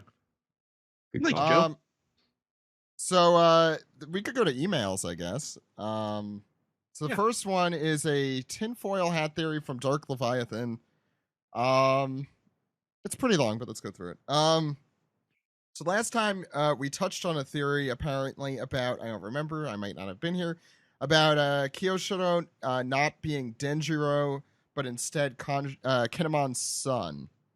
Yeah, I do remember that one. Okay. Anyway, I know I listened to the episode. I wasn't on that one, but I listened. Anyway, our first email comes from Ben Wild, who said, "Hey, podcast, have a question for Steve. Are you ready, Steve?" Uh-oh. Yeah. I'm excited. So Ben is making his trip to Japan at the end of July. I hope you have that spritzy thing that makes you cooler on extremely hot days. Anyway, so he's making a trip to Japan at the end of July, and for being a fellow tall guy at 6'6", are there any tips for comfort? Anything that I should be aware of heading into all this? So I'll just say, before Steve touches on this, that we have two people here who are tall, Sam and Steve, and they're both 6'4". So I'll say this. How does it feel to get a question from someone 2 inches taller than you guys? I'm scared. I'm very threatened. Yeah. It's like Ben Wild is a Ben Wild man. We must so protect Steve, this yeah. house. For the most part, you're gonna be fine. Let me tell you this though: doorways, watch out. Especially not necessarily in hotels, but if you're going to like out of the way places or like small places, like they'll have smaller doors. Like it's gonna be harder to fit in. That's where I bopped my head pretty good at our inn that we stayed at. When you ride like the subways, there's gonna be all those little handles that you hang on to. I bopped my head on those a lot, but they're plastic. They won't really hurt you. You'll just look silly. Even I hit my head on those. Like those things. Some of them are fun. very low. Yeah. I stopped counting them. Yeah. Other instances. If you being go to tall. castles, you will certainly hit your head all over the place. I think if you're anything over like 5'10". Oh yeah, for sure. No, even I was hitting my head, and I'm not anywhere close to Steve's height. Some ads on the subway trains are pretty low, so you have to watch out for those. Some banners. For the most part, though, it wasn't too bad. Then again, the initial room I was staying in our hotel was it was a cheaper room, and everything was just teenier. And I remember just being really weirded out when I'm pretty sure like the bed, the height of the bed went up to like my shins. I'll say though, in Tokyo, I feel like What? we walked past a lot of tall people, like a lot of tall foreigners who were visiting. So Yeah, some yeah, taller than me. Yeah, and Steve kept saying, "I don't feel special anymore." Tokyo is definitely easier to get around. Yeah. I think once you get out of Tokyo, if you get out of Tokyo, that's where you'll probably see more of the ridiculous situations. I mean, Steve definitely was bending down to get places. Like, yeah, I definitely noticed that a lot. It's part of the Japanese plan to humiliate the gaijin. It's an intricate plan. From Germany, we have a question from Theo, who said, I was watching a discussion video about the Vivre cards and stated that the Vivre cards are likely just magical and can't be scientifically explained. And immediately, Theo thought that the only way Vivre cards or something similar could exist hypothetically would be through, here we go, quantum entanglement or by quantum mechanics working differently in the One Piece world. That thought is probably, to put it frankly, bullshit. But I have thought a lot about that. About that with One Piece, which means that every time someone discusses something out of the One Piece world, I will always try to find a, although somewhat convoluted way to explain it with real world physics. I always feel very weird about it because I don't see any comments regarding those explanations, which is why I wanted to ask, does anyone on the podcast have a scientific background, and does that also happen to one of you guys? Thank you in advance for answering my question, and keep up the great work. Yes, Steve. Well, in this Wanna talk about podcast, your scientific background. yes, because in this podcast we practice thermodynamics. Don't ask me science questions. They're mystery particles. Yeah. I have a computer science background. I don't know if that helps. I dropped out of art school. I love you, Sam. I mean, Ed and I have law backgrounds, which is what the opposite of science is. I sell chemicals for a living. I know Alex's dad is an astrophysicist. God, I could do better than astrophysicist. He's got a cool accent too. And I'm very into astronomy, so obviously with all that moon stuff, I am consistently thinking about it. Zach, you got that with moon. his moon stuff. Zach, you got that moon stuff. Yo, give me some of that. I moon already stuff. did. Oh, Sunny D. What? No, it's Mooney D. Is it too late to change the title? Yeah, Needs Big Mom in it. You draw the fucking picture. Let's go to Reddit, Steven. All right. Since you guys talked about your Japan trip last week, we actually have some questions. There aren't too many questions this week, so we'll cover last week's and this week's. So we'll begin with Jets fan 051, who says, Poor "Hey, man. Hey, OPP, just curious on what nicknames Kaido and or Orochi will get from Luffy. In my opinion, he's the king of nicknames: branch, tree, hammock, cabbage, just to name a few." Those are good nicknames. Well, he already knows Kaido by name. That's true. Horny. I don't know. It's a very Luffy nickname. For Big Mom? No, Kaido. for Kaido. Kaido or Orochi. Sorry. I heard horny and I thought, yep, that's Big Mom. I don't know. Shogun's like that Bucky Beaver motherfucker with the big teeth. What the? What the Yeah. hell was that? I didn't realize we had Jim Cornette on the podcast. I could see Luffy calling him like Bug Teeth or something. Maybe. Dumb yeah. face. Bugs Bunny. As if that Just like- was a thing that existed in the One Piece world. The dude just looks like a square. Like that. I got nothing for this then. Yeah. Kaido's not that interesting of a design that he would stick out. Dragon Guy. Right. Yeah. Mhm. ATLA for Life says, "Hope you're having a great week.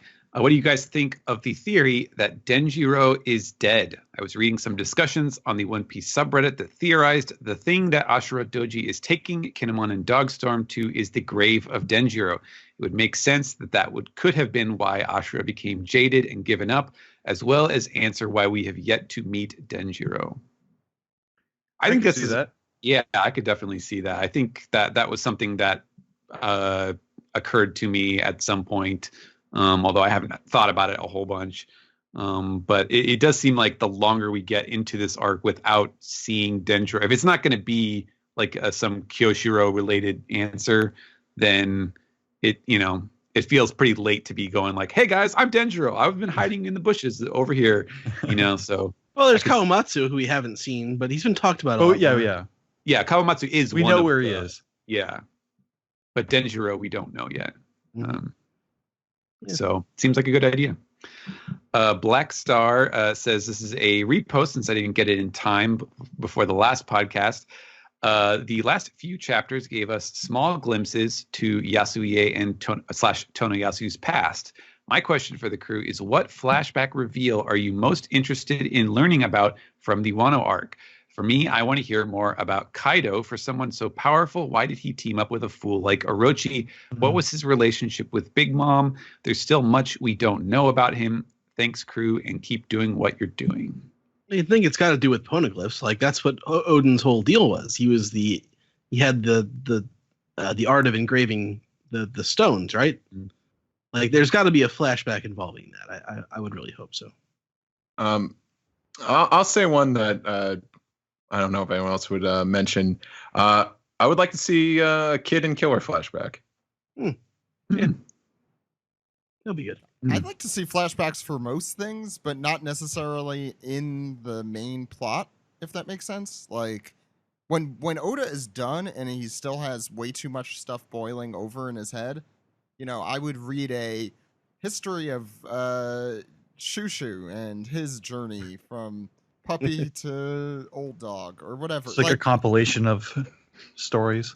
Yeah, it's like V-Ray cards, except they are more in depth than just about flashbacks. Yeah, like I like Oda, for every little tiny character, even those stupid schmucks hanging out on the sidelines here, he probably has like, oh, and in 5th grade he got picked on for having only 2 horns and not 4, or whatever, just some random thing. Yeah, so since Oda, has just like a whole history built up in his head about every little character, I want to see want it those to at be- some point. I want it to be a television show that it's a bunch of segments, and I just want it to be there to be like live action segments to break them up, and I want a host to introduce them. And I'm just trying to think who would be the best host for this show. Who's the Rod Serling of One Piece? Or what's his name from Star Trek Next Generation? Patrick Stewart. Oh, no, not Patrick Stewart. He's thinking Jonathan Frakes. I want a Jonathan Frakes-esque guy. You're to wrong. introduce us. It's a myth. Totally Number false. We made it up. Fabricated. We made it up. It's a big mom, Navy Admiral. We totally made that up. That one was us. What's next? I don't know. Steven?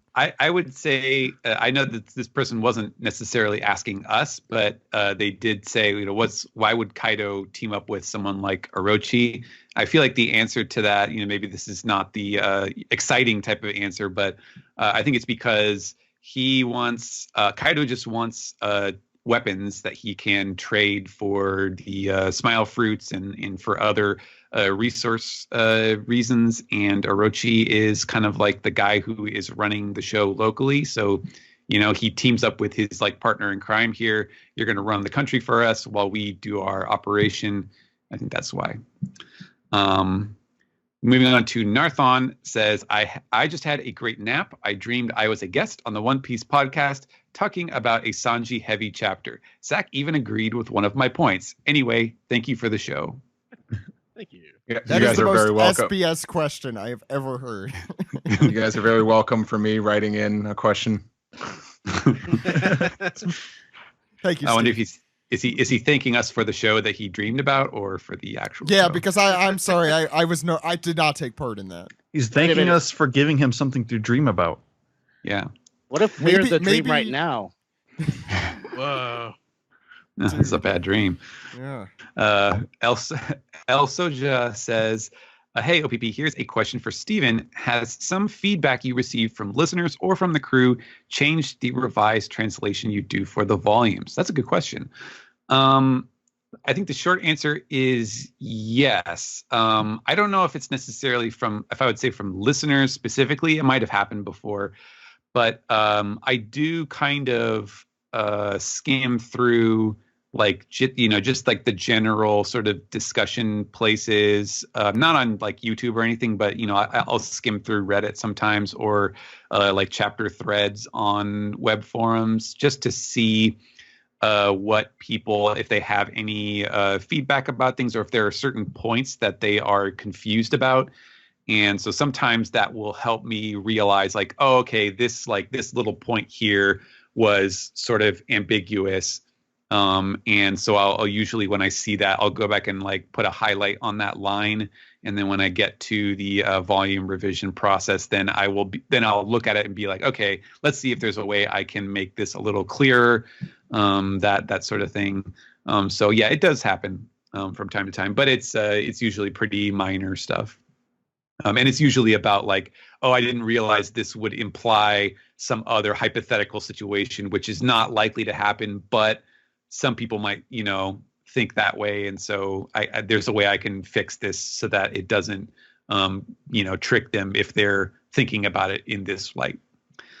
So yeah, that's kind of my side of it. I think the biggest change I think you made, well, I think it was before the volume came out, but weren't Dogstorm and Cat Viper named differently in the initial translations you did? Yeah, there was a different. Yeah, it was Dogstorm, right? And I didn't know if it was a what do you call it? Not a pun, but a Portmanteau. Portmanteau. Thank you, Sam. And it turned out it was not. And so I got the scoop on that, and so I changed it like the next chapter or something like that. But yeah, that was a slightly different case. So we'll move on to this week's chapters about this chapter, or this week's questions about this chapter. Gear 56 says, regarding the infamous Sanji bracelets from Whole Cake Island, this chapter made me think that maybe Oda was planning on getting Luffy to learn this new haki in Whole Cake Island, but changed his mind because he wants to do it in Wano.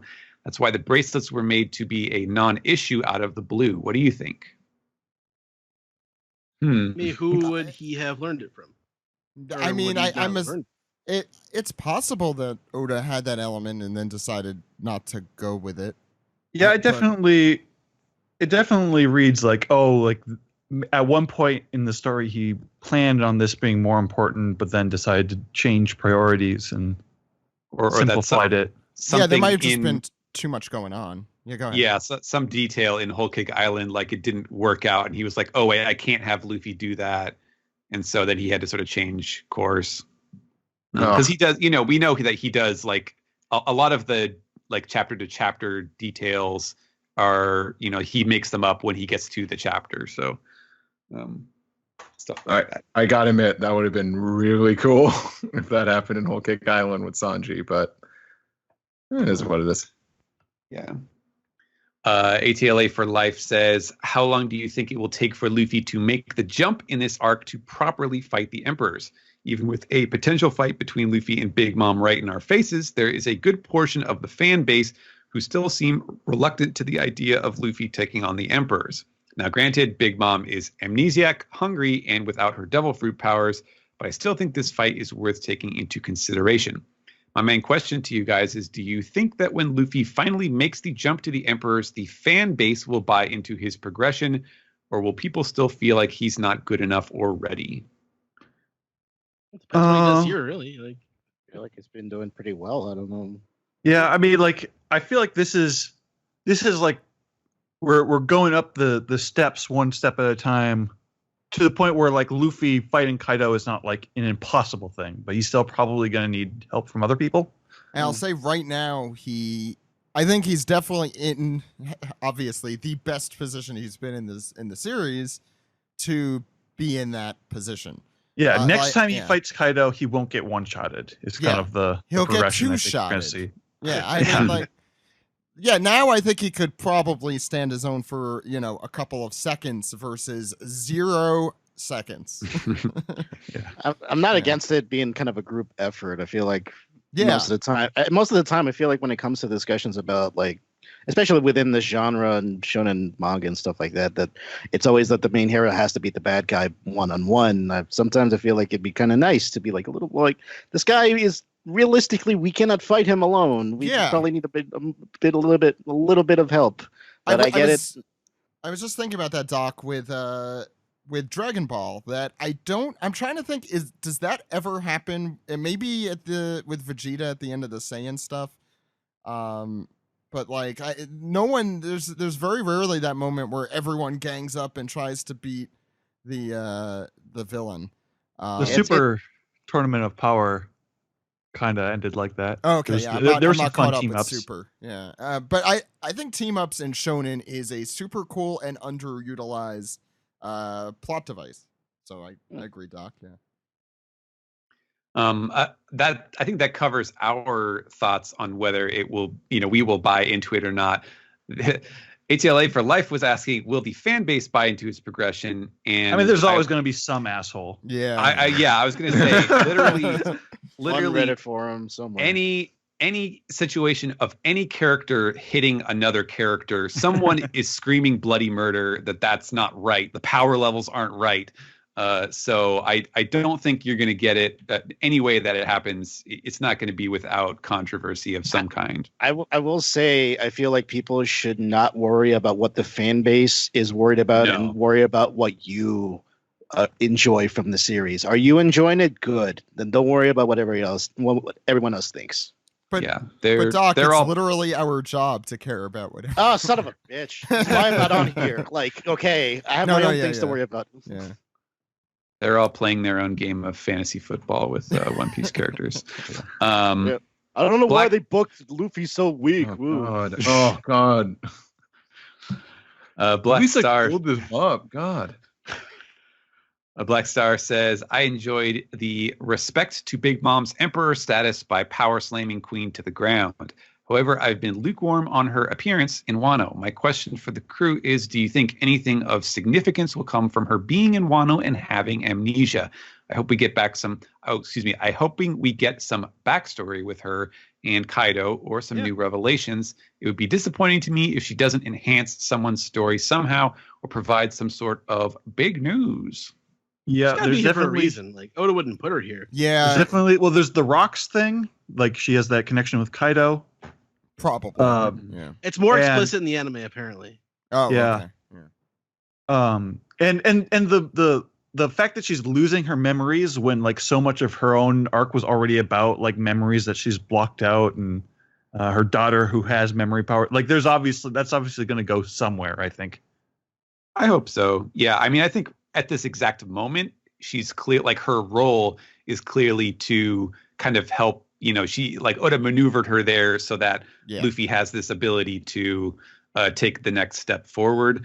But I would like to see, a more sort of plot reason for her being there. That would be cool. And I'm sure there will be. I mean, like Oda, like really went through some real gymnastics to get her here now. Like Mhm. he has been setting this up throughout. So Right. why is she there now? Well, I'm sure there's a good reason. I'm sure there is a reason that makes sense to Oda.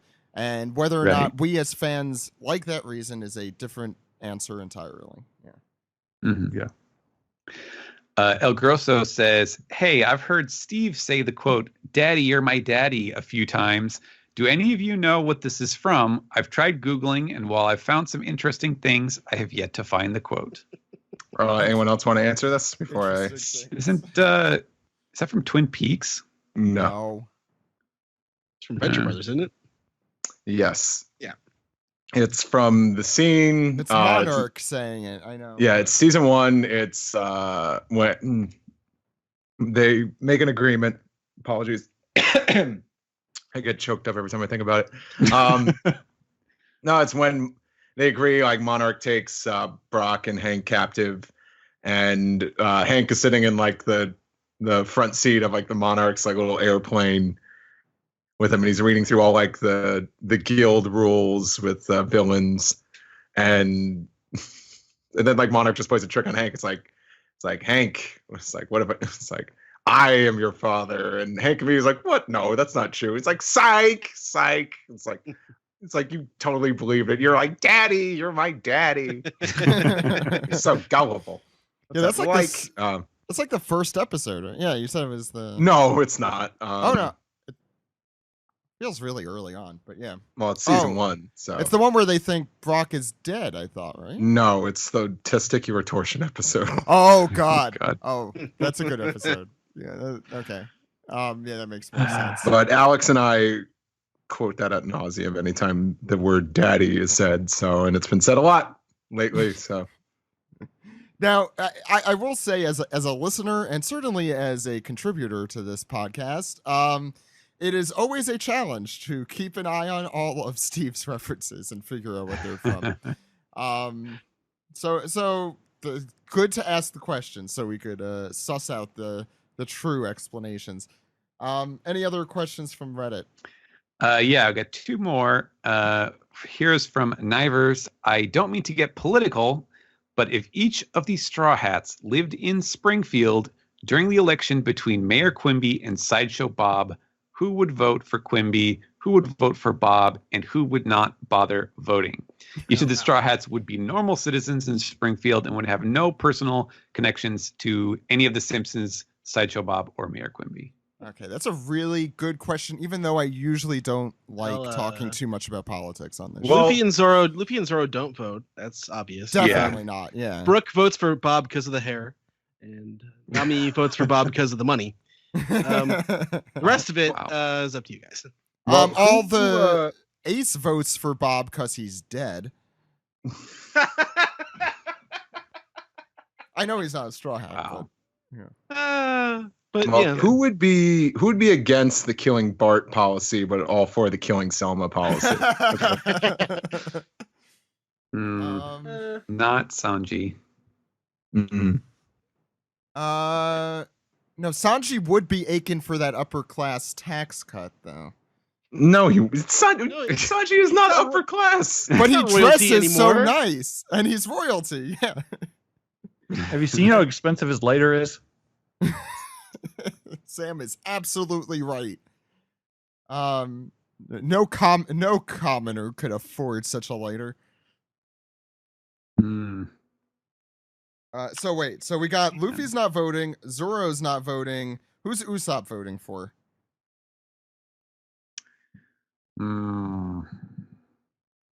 Who's a better liar? Bob. Bob. Yeah, Quimby's an awful liar. I mean, he does it, true. but he's just not good at it. If you were running for mayor, he'd vote for you. That's true.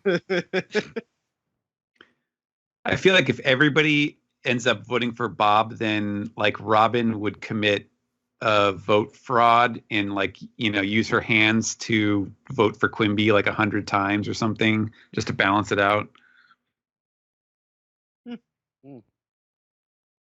Who else are we missing here? I think that's most of it, right? I hate to like see my favorite protagonist vote for someone evil. So Yeah.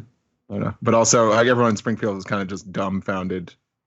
And to be fair, Bob would definitely do more than Quimby would. So I'm pretty sure Chopper and like Luffy.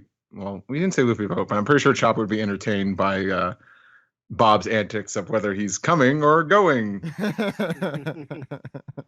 Okay, what's the next question? All right. Now we got that nonsense out of the way. Let's get a serious question. Last question on Reddit from Prince of Assassins. Hey guys, in a post on Twitter, I saw Alex said in response to a tweet by MAJI about Sanji that Sanji is a bottom. Among the Straw Hats, minus Chopper, who else is a bottom? Was this discussion also on a future Patreon video? I think it is. That maybe we should save it for that. I feel like it's a more appropriate venue for it. Yeah. Well, that'll be out on Patreon at some point. I just have to edit it together because it's a long video. I mean, Usopp says he's first, but he's lying about that. Yeah. Okay, let's move on to our favorite part of the Piece Together segment, Ed. Piece the tweet. Time for Piece the Tweet. Yeah, Ed. What do we got? All right, piece of tweet time. First one comes from Daniel Vennard, who says, I'm heading to Japan in July. What? Oh, that was 6 days ago. No, you want to read the one right after that.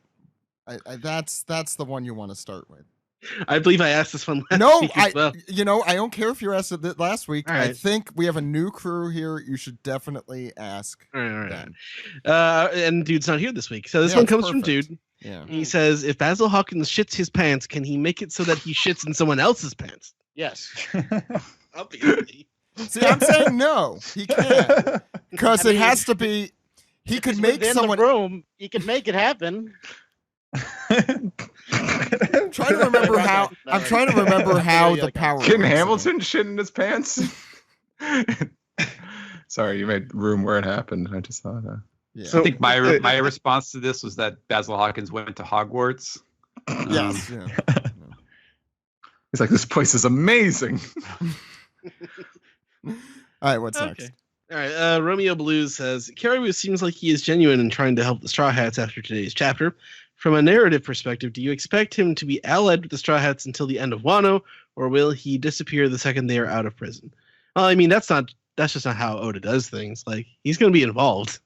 Like, he's probably going to do something sneaky and, like, stupid and make me laugh towards the end of the arc. Yeah, wasn't the point that he wanted a ride back? Like, he needs a ship ride. He needs to get off the island, yeah. Yeah. I do Plot not twist, want he that. doesn't have anywhere to go. He has to stay. Yeah, I do not want the that ship. creep on the boat again. Jeez. Unless you put him in a barrel. That'd be fun. What if he pulled through? What if by the end of Wano you're like, that Caribou guy? You're not going to convince us, Sam. No, he's a creep. No, Frankie just sneaks it behind him like he did in the ship before and puts him in a barrel. That's one of my favorite jokes, I think, from Fishman Island. Is Frankie sneaking up on Caribou. What if Frankie puts him in a barrel and then like they keep him there and then they just toss him overboard like the offerings? Like from Thriller Bark? Yeah, that's Caribou's just stuck in a barrel in the middle of the ocean. Or what if that's the start of Caribou's story? Shows up on a boat. Ah! After 10,000 years, I am free. Are we back to JoJo here again? Oh my That's God! Power Zach, Rangers. Zach, sit down. Zach, sit down. Okay. I didn't have a childhood, Steve. Go ahead. Next one comes from Angel Grady 9, who says Kaido's forces are starting to look overmatched with Queen defeated. What better way to even the odds than to have Big Mom recover her memory during the big battle and have her crew aid Kaido? I mean, although there's a little more, but I was just saying, like, based on her discussion with Kaido, I don't think that's going to happen. Like, Yeah, before why she would lost her they- memory, like, if Why would her, they her- help Kaido? two emperors joining forces versus the Samurai Ninja Pirate Mink Alliance. Like, I don't think Big Mom, like, she doesn't like either of these guys. Like, No. I think, I mean, she was more cordial with Kaido, just like, stay out of my way. I know she hates Luffy, but like, she was suggesting a team up with Kaido, and Kaido's like, nah, no, thank you. or it was mostly, I think she just wanted to go after him and Kaido not interfere. Yeah. Oh, yeah. And finally, last one. Since Doctor is finally back, this is from Ice Rider 50. He says, I can ask again, on what entrance theme will each of the Straw Hats or other people in the story have? Entrance themes. So like, Tricky. is he talking about like the current WWE themes or like? It's not. I don't know. Does he like listen to your other show? To Toon Sweets over at toonsweet.me. Let's see. Geez, there's too many songs. That's a problem. I don't know what would even Luffy come out to. Like, trying to think. And we're just gonna rule out like actual songs. Yeah. He'd come What out to Kairi Sane's theme, of course, the pirate theme. Oh yeah, the pirate thing. There you go. Boom. Yeah. There you Go ho, Yeah. Um, Let's see. Who would have Asuka's theme? The future. Yeah. In the future. Has lyrics now? Yeah, it what was was the that? lyrics. Yeah. I don't think it did. Anyway, It did. Now the fire, now here's the way. Yeah. This is the kind of This- quality you this get is- on our show. Yeah, check out Toon Sweet. This is exactly what you're getting. A 2-bit King Crimson ripoff. Pretty much, that's exactly what it is. Can't think of many, unfortunately. Let's see. Who would come out with to the DX theme? Uh, Law, Kid- probably. nah, he's too. Kid, yeah, Kid is That's better. right. I think maybe Kids Crew. I could say that, yeah. I mean, the Straw Hat Crew is kind of like the well, I don't know, who would be the new, who would have the New World Order theme? Wouldn't it be like the Doflamingo family? Because they have like, they're all old guys. Pretty much. I'm cool with that. Yeah, the Doflamingo just playing the air guitar. Would Captain Kuro come out to the Brian Kendricks theme? I'm a man with a plan. That's good. Let's see. Man, you caught me on a bad day for this question, man. I don't know. It's a lot of wrestling themes tend to be very, protagonist centric. Yeah, it's hard So- to be like, even if like you had badass themes, they did like you don't really have that many that I could work with. Big Mom comes out to at Lacey Evans theme. No. So someone in the Charlotte family comes out to Brodus Clay's theme. Oh, Somebody call my mama. Okay. And that's the last one. Oh, okay. I'm back, guys. Zach's zoned out completely. Zach's like, oh, they're not even talking about the moon. No, it's fine. It helps me think about what to do for trivia, which we'll do in a minute. Let's round off.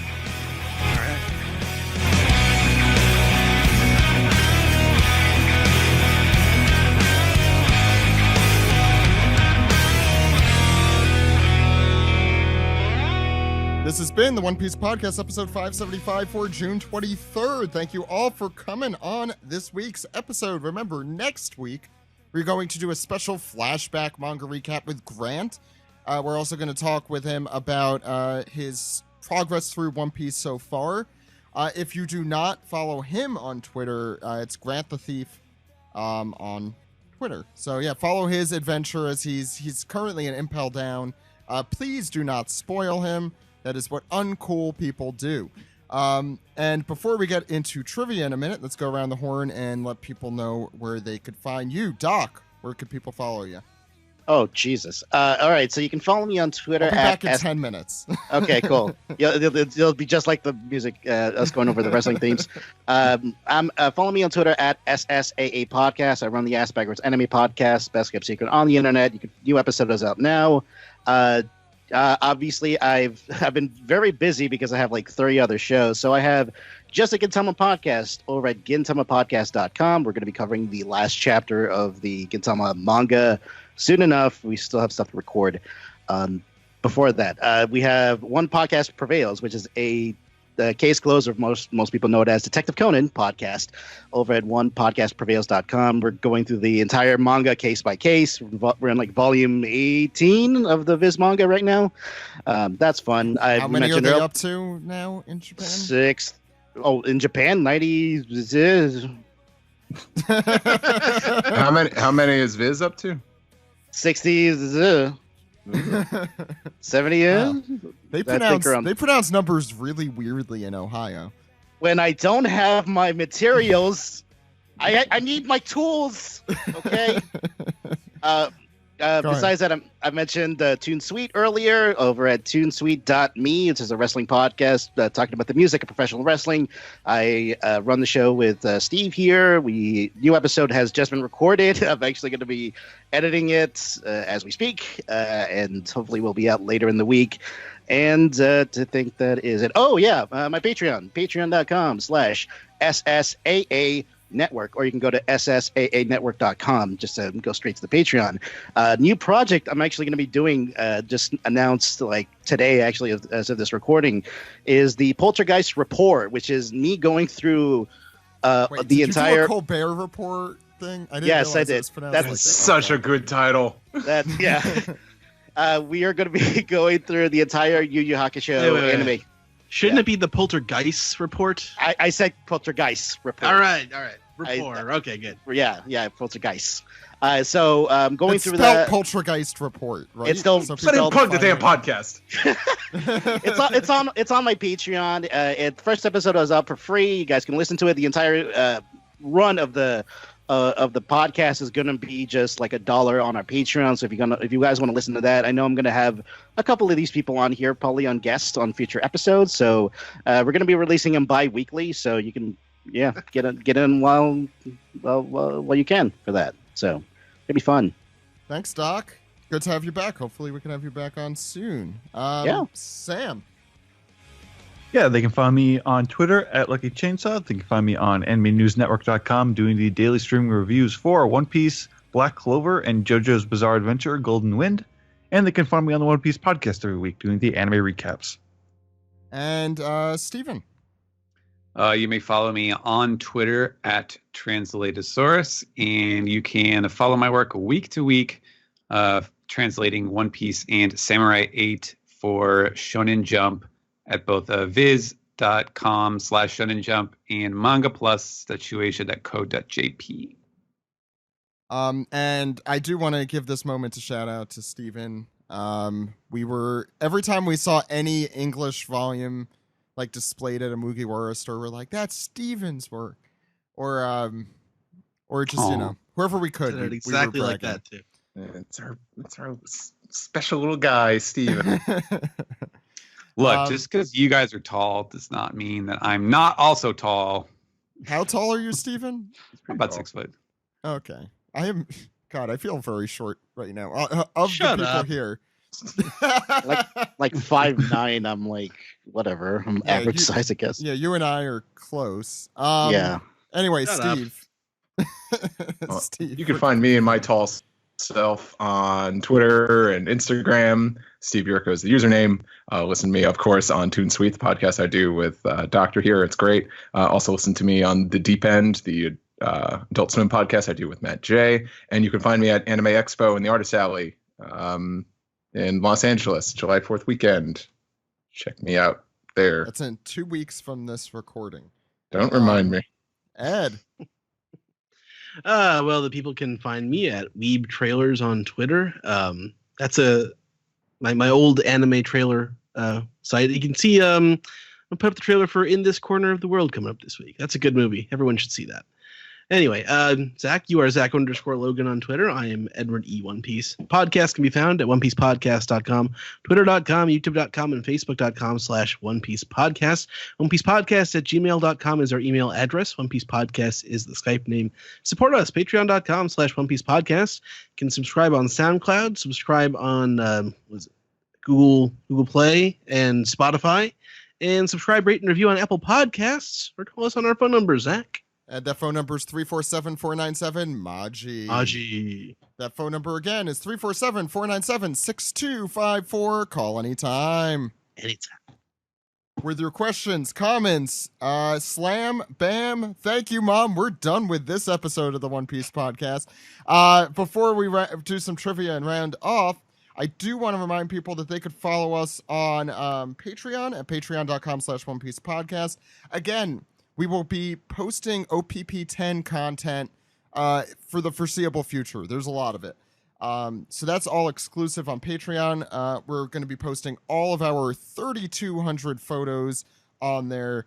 You heard me right. I take too many photos. We also have stuff that's available right now. Tokyo Tower, Nara, Osaka, and Takayama, which would be, I am not kidding, if Luffy could go anywhere in Japan, it would be there because the beef is freaking unbelievable. So you could check that all out. But first, before we finish, we're going to do a little bit of trivia. And Doc, this is your first time joining us for this segment. Oh, God.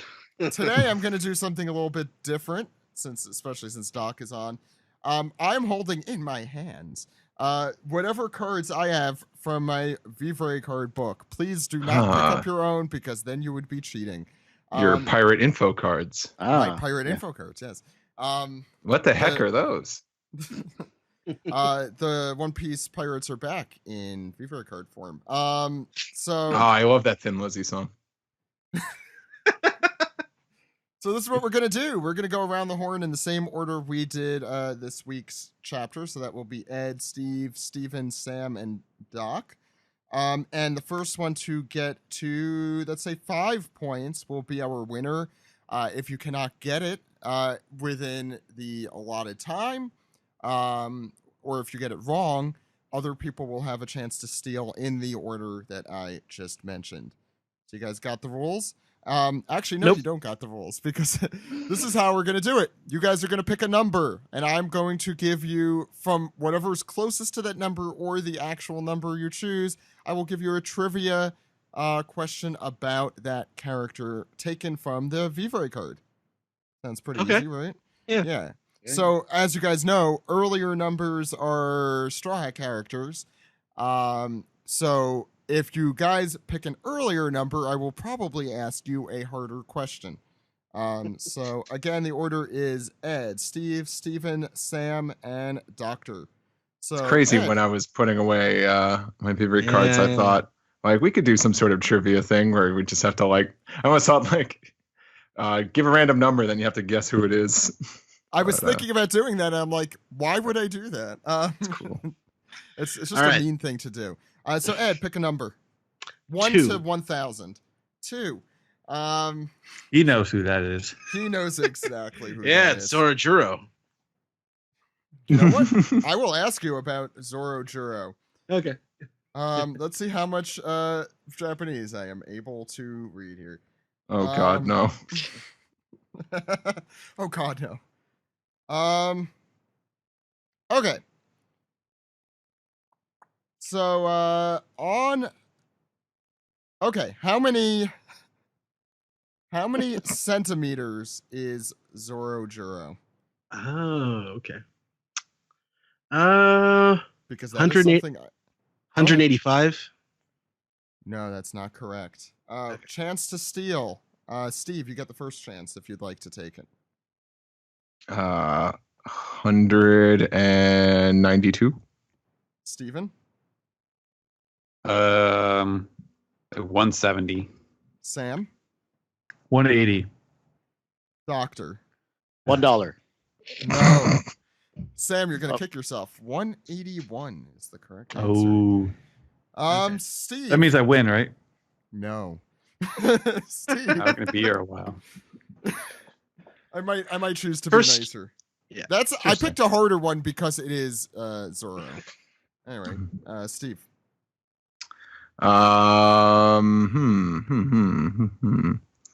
Let's go between 1 and 1,000, right? Let's go with 292. Okay, making me go through this book a little bit here. Yeah, work. Dance, Work, monkey, dude. dance. Give me a minute here. Give me a minute, guys. Okay, I'm gonna do the one closest to that, which is 270. Okay. So I'm gonna give you some facts about this character, and let's see if you are able to guess it given these facts. This man is 72 years old. He's 666 centimeters. He is born on April 6th. His blood type is F. Again, he is 666 centimeters to Luffy's 174 centimeters. Can you say that one more time? 666 centimeters. 666, the devil. The And what's Luffy's? 174. I want to give you the height is important here. And on the back, we have a gallery shows him with his facial hair and actual hair in the same style. It's old Edward Newgate. Yeah, good job. Okay. There you go. That was the last hint I was going to be giving you there. Stephen, pick a number. Let's see, like 567. You guys suck. 567. Let's see who we got. I'd have to switch to the second book for that one. Yeah, how do you divide your up? It's around. I'm just trying to make it equal numbers, so it's like divided around Sabati right now. Yeah, I don't have everything. I have most of them, but not all of them. Oh, but I also have like time skip Straw Hat designs and the Sunny in the second binder with the newer post time skip. Do you have Jinbei in the first book or the second book? He's not I think I have him in the first book. Okay, so let's do the question. 571 is the closest to that. This character has both a before and after picture where he has put on quite a bit of weight. I will give you 3 additional hints. His birthday, August 28th. His age, 35. His height, 309 centimeters. And on the back is a picture, this is the last hint I'm going to give you, is a picture of him as a child. And he has a flaming baton. How cute. And is wearing a little, what the hell do you call that? Like the Hawaiian dressy thing? I don't know what that's. A lei? A lei, I guess. That's what he's wearing. No, not that. The grass skirt. Yeah, the grass skirt. Oh If you need man. one more hint, I could give it to you, but give it a shot. It'll just take me a Let's minute. see.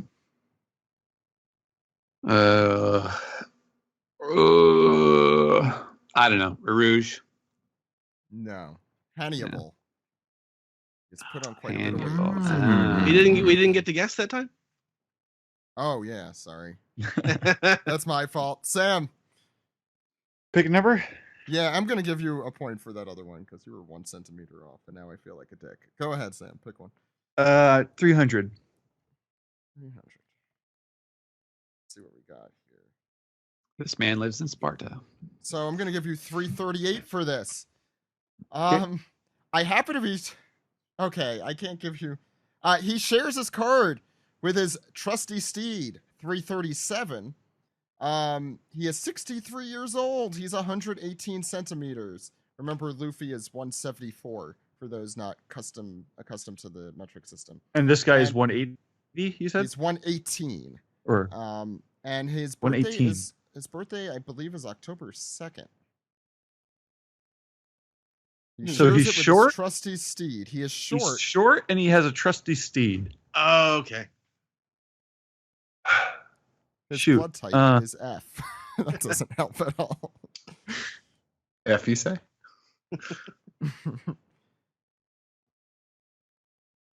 There is a Gonfall drawing. would not be that short. No. There's a drawing of his trusty steed on the back, like a sketch, like when Oda was trying to figure it out, and his head looks like it looks pretty unusual. I'll put it that way. I'm sorry, I don't think I've got this. Okay, Doc, do you want to give this one a shot? Shoot. I feel like I can see him, but I don't remember his name. Ed, do you want to give it a shot? It's Tunjit. Yeah. Ed figured it Oh. out. Good job, Doc. I'm trying to think of who would pick a be number. that short and old. Yeah, I can think of him. Yeah. Doc. 227. 227. Does that hold some sort of significance? No. It's an urban sitcom from the 80s. Yeah, All right. exactly. 224 is Jack the closest. So March 3rd is her birthday. She is 34, 181 centimeters. And this is the biggest hint I could give. On the back is a picture of her with a bunch of caged birds. Oh God, how did I brain fart in this? Fuck. I'm gonna be pretty impressed if you do know this. I feel. Shit, I'm gonna give you 3 seconds here. What were some of the facts again? I'll repeat it after Doc. Fuck, I don't have All it. right. So Ed has a chance to steal. Do you want me to repeat? Please. March 3rd is her birthday. 34 years old is her age. She's 181 centimeters to Luffy's 174 centimeters, so pretty close. And on the back is a picture of her as a little kid holding a little bird, and the rest of the birds are in a few cages. She has 2 cages. Oh, she has birds and I think those are insects. Hina? Yeah. Damn it! Yeah, I knew it. Cages I gave knew it it. away. That's the exactly cage. why. Yeah. Oh my God. Ed I feel is so- Ed is currently winning 2-1 to 0 to 1 to 0. and I in really the like order her we're going. too. I feel so bad. She hasn't been Everyone around much. does. She hasn't been Oh. around much, yeah. That's it's reasonable to forget her name. Hina upset. Yeah, exactly. All right. Ed, pick a number. 600. All right, let's see what we got here. Anything up that high? 600. Yeah, no, I have 600. Okay. Oh, Ed, you love this category. You love this character. Okay. That's a big hint right there. How do I give hints as to this guy without giving him away? He only appears in the Marineford arc. He is 228 centimeters. 52 is his age. He was born on September 6th. And again, Ed, you were, I don't know if a fan of this character, but I think I you can have a guess him connection- already. You have a connection to this. I can guess him already, I think. Yes. What is George what is W. his name? Squardo? Yeah. Good job. Mm. Good Jesus. one there, Ed. He- That His is name only is 600. George W. That's what that's the voice I gave him. Oh. Squirt. Squirt is his name. Yeah. Steve, you want to pick a number? 300. 300. By the way, Ed is only 2 away from securing this game. I thought we already did 300 because I made the Sparta joke. Oh, Did we do 300 300? was I did. I mean, I could do chose the. I'll do the one after 300. 342. Let's do him, and I'll say, Steve, you were fond of this character. He was born on April 4th. He is 38 years old somehow.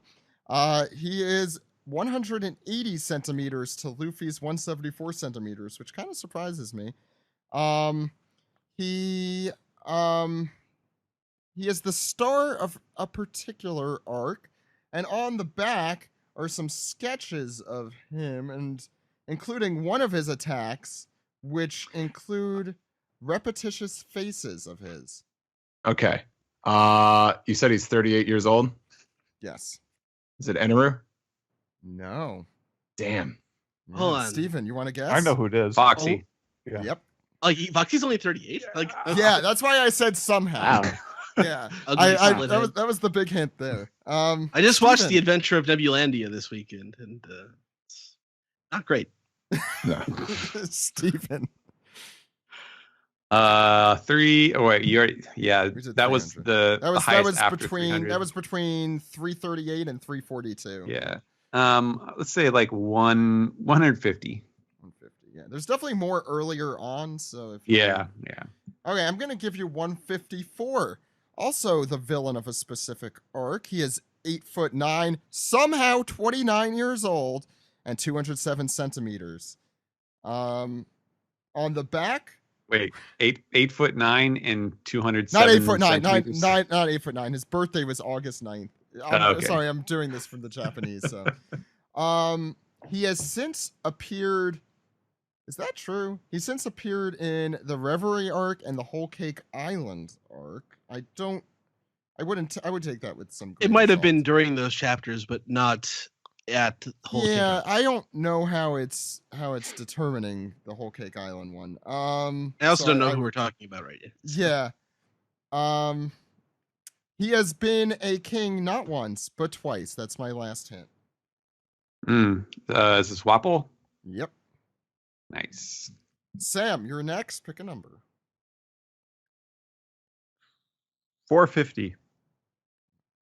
It's really like these high numbers here. 450. Let's see. I'm going to give you number 447. This one's a hard one. I'll try and give you a decent amount of them. He was born on November 11th, 11/11. He is 42 years old, which I think makes perfect sense. He's 503 centimeters to Luffy's 174. On the back is a picture of him stealing a bunch of food, which doesn't really help at all. There's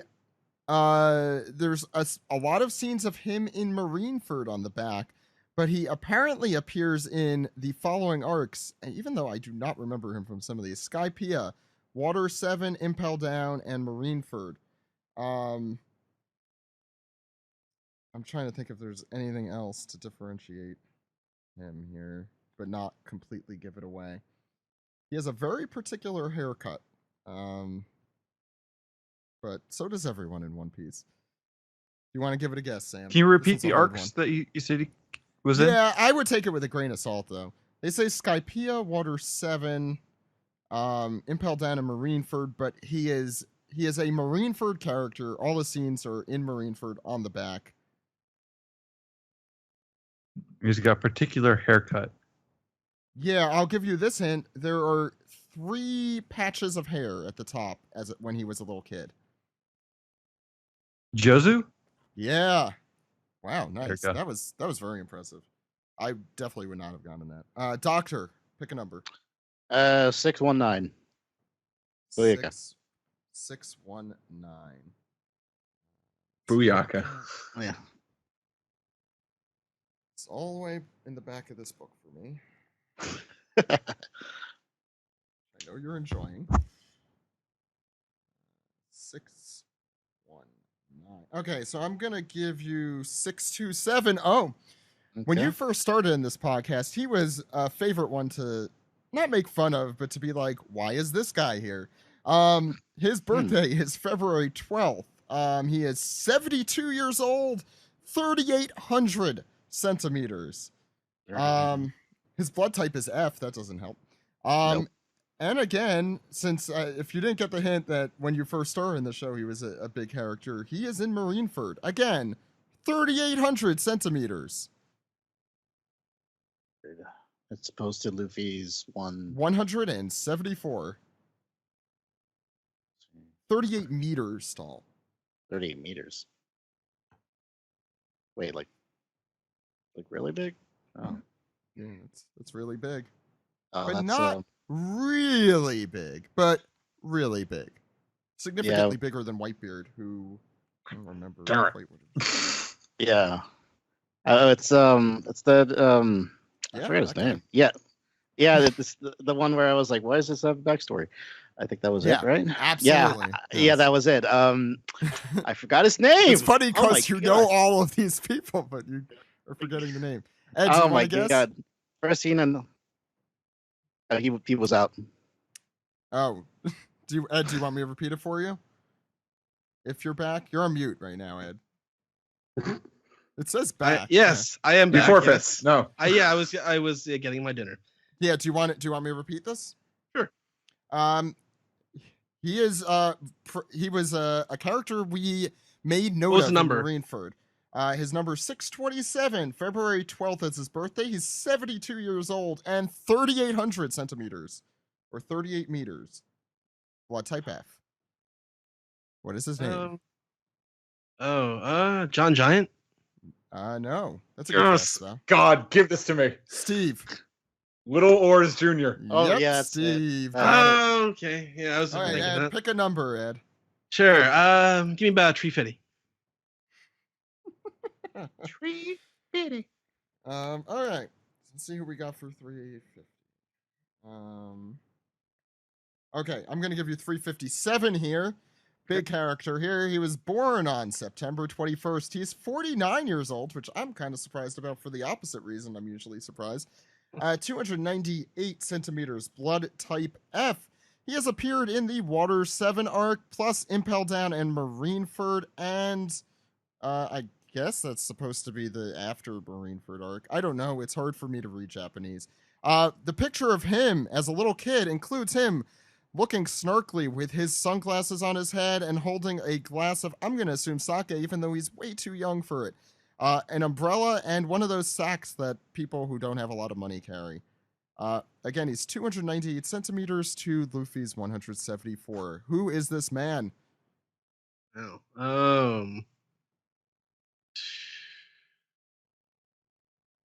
Huh.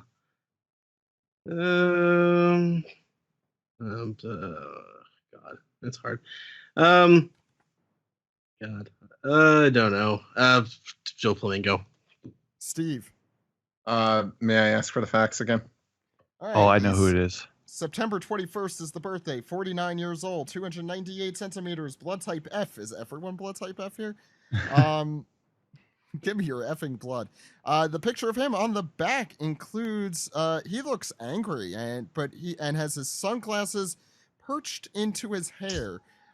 He is holding a bottle of sake, even though he's definitely too young for it, and an umbrella and one of those wrap sack thing. It's Kuzan. Yeah. Nice job. Okay. Steve is now tied with Ed. Steve, it's your turn. You could get the lead right here. 13. Ooh, 13. All right, so since it is an earlier number and you probably already know who it is, I'm going to have to give you different questions about this specific person.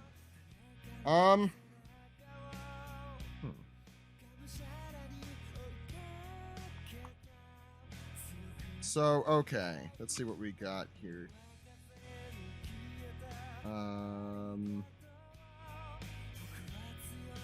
Problem is I can't read Japanese, and I think we've determined that this is a problem. Is Vivi taller or shorter than Luffy? Ooh. And if so, significantly shorter or significantly taller, or just a little bit shorter or a little bit taller? I'd say she's taller. You're She's a already little bit. incorrect. Oh, okay. All right, Steven? Slightly shorter. Correct. Now, for... I don't even know what that was about. I just heard Steve's answer out of the options. All right, can you tell...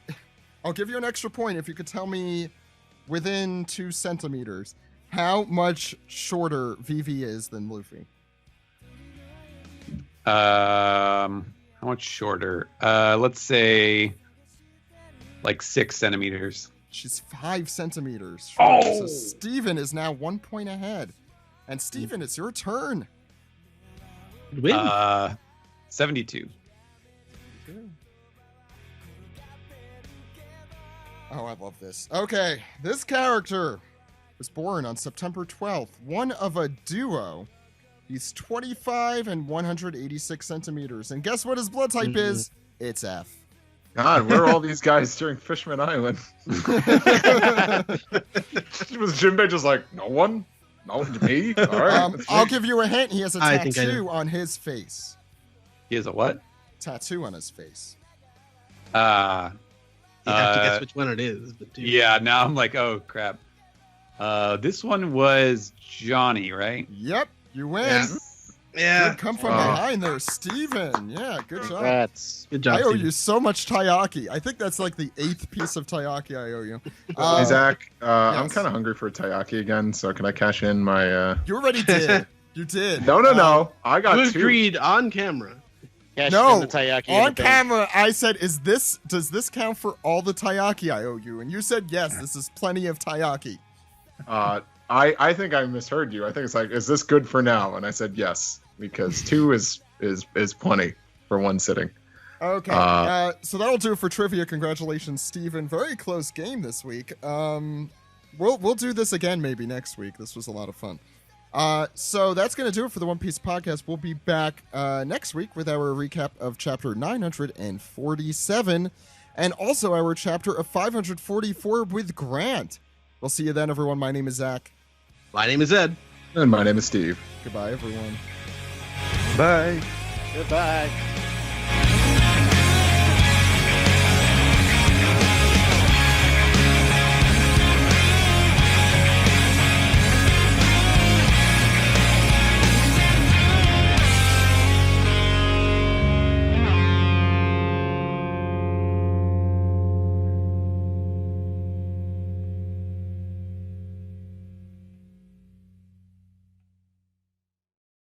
Give me your Shiriko, you big dumb lizard.